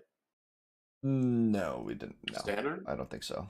You We want me just to did switch it to standard. standard? If you've been doing Conquest, go back to Conquest. Well, that's what it has been because I haven't changed it. It came out Conquest, so that's what it has. Iron Steel, it's not over. It's first to 5. Oh, Hutchins versus Sissoko, number 1 show match. I see.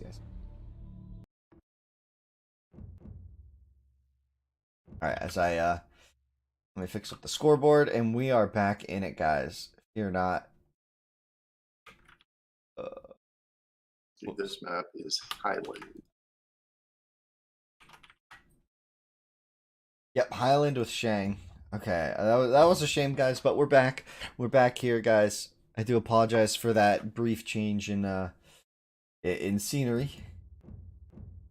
We're back as the spectator that we are.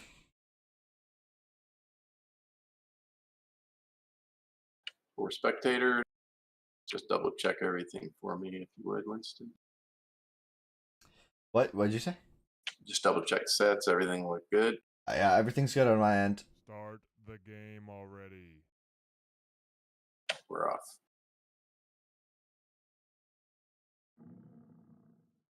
It's okay to criticize them as long as we don't call them noobs. I'm learning a lot watching. You did Highland for this, right? Yeah. Yeah. And then the last game will be Hill Country. If we get there, Clearman is Clearman is in striking distance now. He's got a total just crap map. No. His Gazelle are all bundled up against the thing. He's got only a couple strags. He doesn't have any elephants whatsoever, which you would normally expect to have. Well, he's got one, I guess, all the way down at the south end, but I don't know. It doesn't.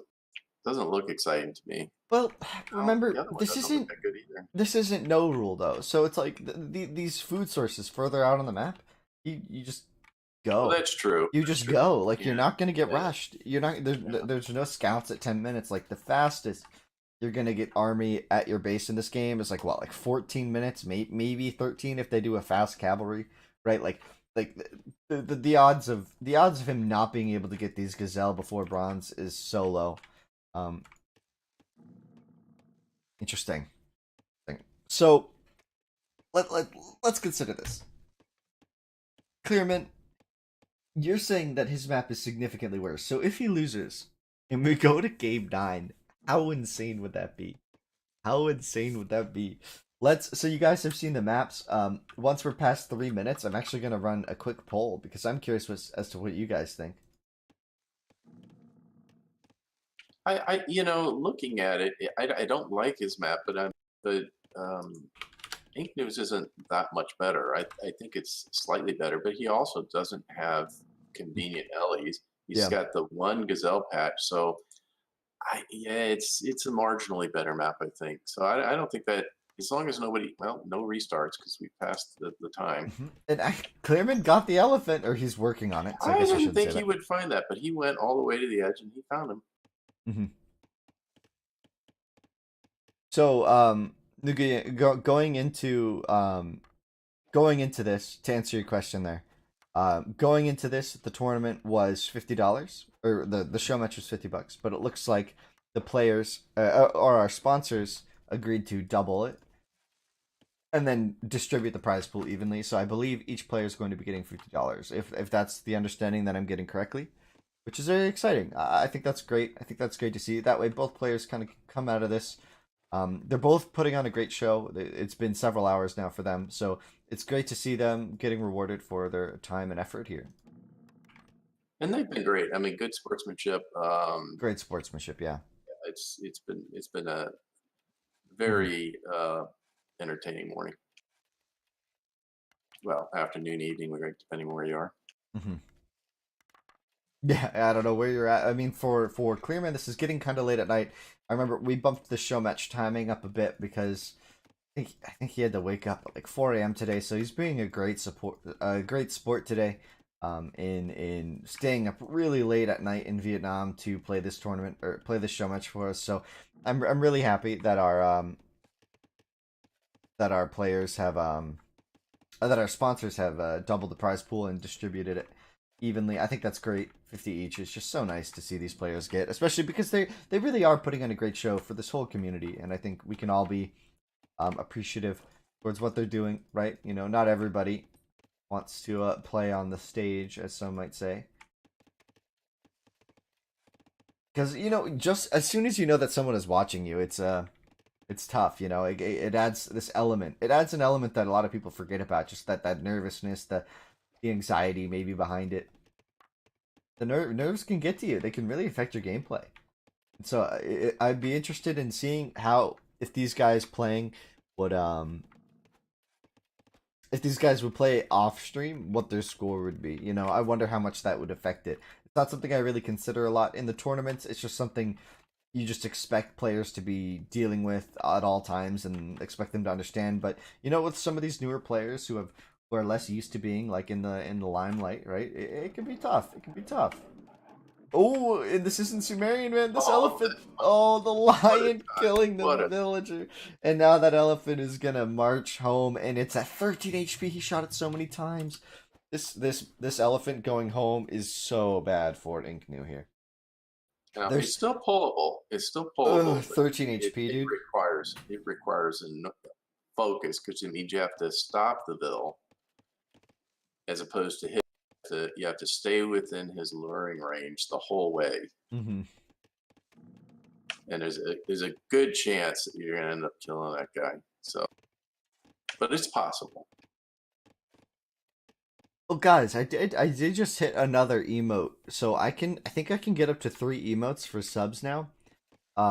So currently the only emote we have is the Classic Cup one, and I just haven't gotten around to adding the second and third in. So what do you guys think I should do for the other two emotes? I just saw Hot Chins posting his Deadville one, and I think that's funny. But what are some classic things, if you guys can think of, that we always talk about? I'm thinking Hole in the Wall is going to be one because it's really obnoxious for me to see that.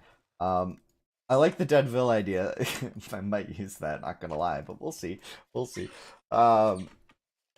I don't know. I don't know. We have emotes can be a fun way to express joy or excitement over something happening. So I'm excited. I'm excited to see that. I don't know what we're gonna pick yet.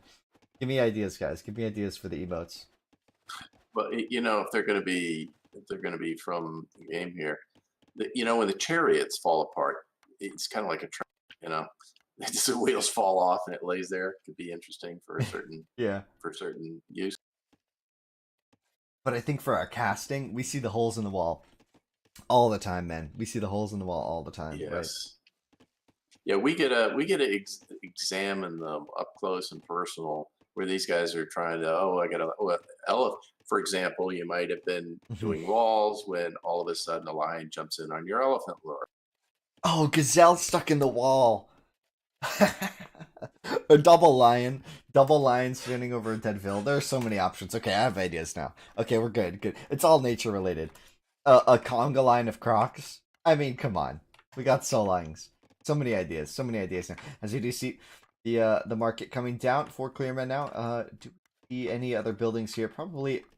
This is interesting now. This is where we could see a rich array of strats.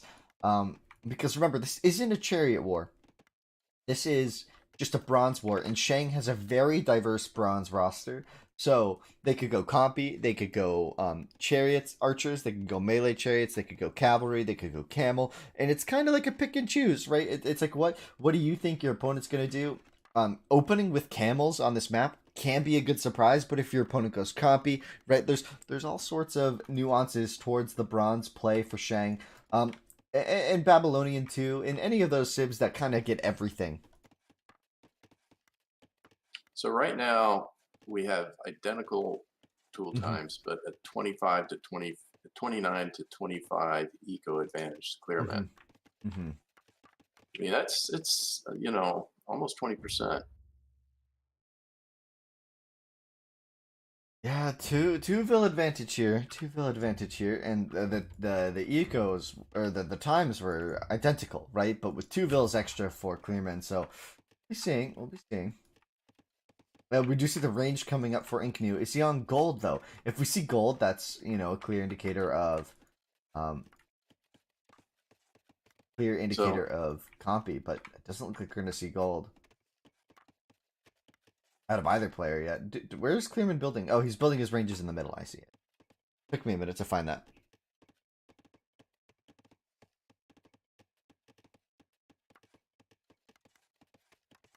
Camel opening if no wall allowed, else chariot and chariot archers. Yeah, I see the chariots going. I think CA is a better opening probably, but remember you could probably get compies out at the same time, and if you're playing defensively, like if you have a really defendable map, it's kind of like slingers, right? You just park them somewhere, and if that's the only way they can attack, or if you have just like 2 entrances and you can really defend with compies are better in combat long term against CA, right? That's just a fact, right? Like they just do better. The question is, if CA can use their maneuverability to take better fights, to raid, right? That's when CA really shine, and that's kind of why they're the preferred unit. But circumstantially, compies just fight better, right? If you can force a fight on a hill or force a fight even on even terrain, compies just generally do better, and we're going to be seeing, I think, compy from Clearman. Well, the shot clock's been going on now for about a minute, so it's gonna. There we go. So he's about a minute behind. It's it's not fatal, but it's not great either. Well, if Clearman's actually doing compy here, then it's actually not a bad idea at all, because it's not as bad because it's going to take a while for Clearman to cross the map. But the question is, will INKNOO have the sufficient army to fight the compies when they do come across, because compies are tough to deal with. You know, it's like it's a slow moving mob. It's like the Slinger 2.0, right? It's very difficult to deal with compies en masse. So we'll see if lot to see if Clearman has an answer here. We're seeing just the one range so far, so no indication as to what unit he's really going for. He could do stables now. Coming forward to finish this wall. Where's he needs more ranges or something. Oh, well, here comes the first CA out. First Interesting. pump. It's only, oh, it is 3, so I guess he's doing full CA then. Interesting. I wonder what the gold's for. Maybe just prepping. Maybe this is an accident. Got gold income though. I mean, Well, certainly have seen compies. it might be for upgrades. You know, he doesn't know Right. necessarily. Armor upgrade and Armor nobility. Nobility. Right. It does cost quite a bit of gold to get the nobility upgrade in, which is really important if you're doing CA as well. So the gold is important. Right, that's something that we're going to really be seeing a lot of in the Hittite one, when we're going to be seeing a lot more bronzes in the upcoming tournament. And watching players go for the gold early to get that nobility upgrade sooner be a very clear thing. In the Assyrian Bronze War, you don't have the option to go nobility, and you just, none of their melee units are very good, so you never need armor and you never need ability, so you really just don't need to invest in gold at all until you're ready to iron. Whereas with Hittite and Shang in these Bronze Wars, right, gold suddenly becomes more valuable earlier. We'll see if that's a factor, though. We don't see a government center yet from Clearman. It looks like he's just going to be pushing with the 3 ranges here for now, going for fast army control, taking control of the map. This is looking very reminiscent of the previous game. We do see that first chariot archer out for INKNOO, and he's got the, boy, he's got a lot of work to do here. He's going to have to build his ranges inside his base. That's a very strange wall tile. Well, he's got 3 ranges to the south, which he can build an army from. Oh, I see orange on the minimap, man. Orange on the minimap. Quick look at the minimap, guys. We are looking at the south side of the map here. Vertex, it's okay. Yeah, no, me too, man. Me too. The compies are very risky because they can be rushed by CA and easily lose ranges. They're also slow. If you wall and plan to boom, well, that's the thing. Like, you can wall on this map, so compies at home really don't feel that bad. Like if Clearman had done compies here, I wouldn't have blinked an eye, right? Like, it makes sense. He's fully walled across the entire map. He's got a huge area to boom behind. He's got ranges on a hill in a central location. This looks like a spot where compies defensively could have been a good decision. That being said, he went for the CA, and he's now across the map. That could have been decided purely based on the fact that INKNOO had a significantly later bronze, so he knew he could take advantage of map control and stuff like that. That being said, though, these 5 ranges could be a bit of a surprise here for Clearman. If he stays open like this, this could be troublesome. Now, we do see more and more villas on stone here for Clearman. I wonder what that could be for. Maybe to upgrade his walls, maybe to do towers. I don't know what this could be for. That being said, we do see some more walls coming in. Well, Clearman's got the government center up, so that could be used for TCs, but now can also be used for nobility. Mm-hmm. And he already got nobility. INKNOO? No, Clearman has nobility. Oh, well, he just got it. INKNOO has no response to that because he has no gold. Now he has a really good hill though. He has to not get caught by the dance though if he wants to fight on the hill. Well, Clearman could take this hill, I think. He needs to get up on that hill. He needs to get up there. Oh, this is a messy fight. There he goes. Here he Now goes, he's up on the hill. And now most of INKNOO's army is now down on the hill. I think we might just have too much army. Now notice he's got 80 hit point chariots versus 70 because he's got nobility, so that he's using his gold wisely. Yeah, honestly. Both players do have +2 range, though. He is fighting on the ranges. I agree, Hotchin. So there is an opportunity here for INKNOO to outplay, but with this next wave coming in, it might just be too difficult. As Clearman builds up to that 5th range. He's been doing this all with just 3 ranges. That should show you the real power of being a minute faster, right? 3 pumps faster, basically. Like 2.5 pumps faster. It's just... the advantage just through so much, and then INKNOO took so much time to get the ranges going, and now I think that losing these ranges might just be too much. Now, that being said, his economy back at home is pretty much untouched. He's got the government center up for the upgrade, but he hasn't done it yet. He doesn't have any gold mines, so it's just for TCs, and we don't even see a TC from him. He's building more This ranges. range camping is really going to be problematic, frankly. Well, INKNOO, he's stopped production, I think, from those ranges, and he's building new ranges to the right here. Building more ranges to the right here. So maybe with 8 ranges now, 9 ranges actually, INKNOO might be able to outproduce for a bit here. Looks like he tried to get a bit of an attack in onto CLEARMAN's eco, but came across that wall off. CLEARMAN's base building is very good right now. I really like the way he's done this for the most part. He's fully walled behind the ranges, and the ranges are in a nice central position. That being said, I think he's chopped through on this right side, so there's an opportunity here for CLEARMAN to lose some vills, potentially clawing his way back in. CLEARMAN pulling ahead on the eco 53 to 42. This workshop is going to get spotted.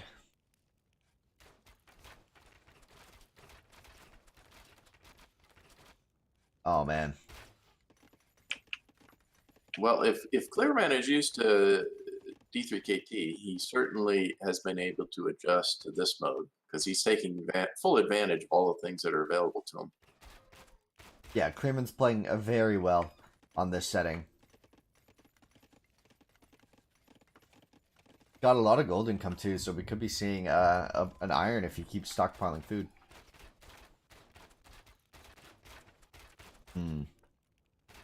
Yeah, I think you're just seeing this creep. Yeah. Between the two, the gap is just slowly widening. Yeah, I think that the timeline kind of says it all, man. I think it's just too big. It's just been consistently bigger here, and from the start too. He hit Tool with 2 more vills. That led to a minute faster bronze, and immediately being just so much bigger here. And it would take a big mistake from CLEARMAN that INKNOO could capitalize on, and I just don't see that happening in the next couple seconds here. Like, it's gonna have to happen fast too. Because, I mean, just the 3 ranges off to the right aren't going to be nearly enough production. The economy he has just isn't going to be enough. He's 20 fills down. Hold on, guys. I'll be right back real quickly. Yeah, not a problem. Unfortunately, you guys only get the view of the eco over there, but the battle continues to rage over at 6 o'clock. CLEARMAN now has 2 stone throwers out. I think he's continuing to produce more, and he has completely mopped up all of the original ranges. So they're down, and now INKNOO is left with just 3 ranges to pump from, and there's no longer any pressure at all on CLEARMAN at home. Yeah, I mean, the raid was good. But I don't think it's going to be nearly enough. Right? Yeah. No, I mean, now his second set of rangers are camped by an army that is insurmountable. He's on gold. I think he realized. I mean, a big factor here is CLEARMAN he had the foresight to get nobility quickly, and I think that's led to just, even when he's had the advantage, it's just really hammered in the advantage each time. No, I mean, all military production's now shut down. I mean, because if you produce anything out of them now, they're just going to die. You got the 3 stone throwers are going to take those things out. There is the GG, folks.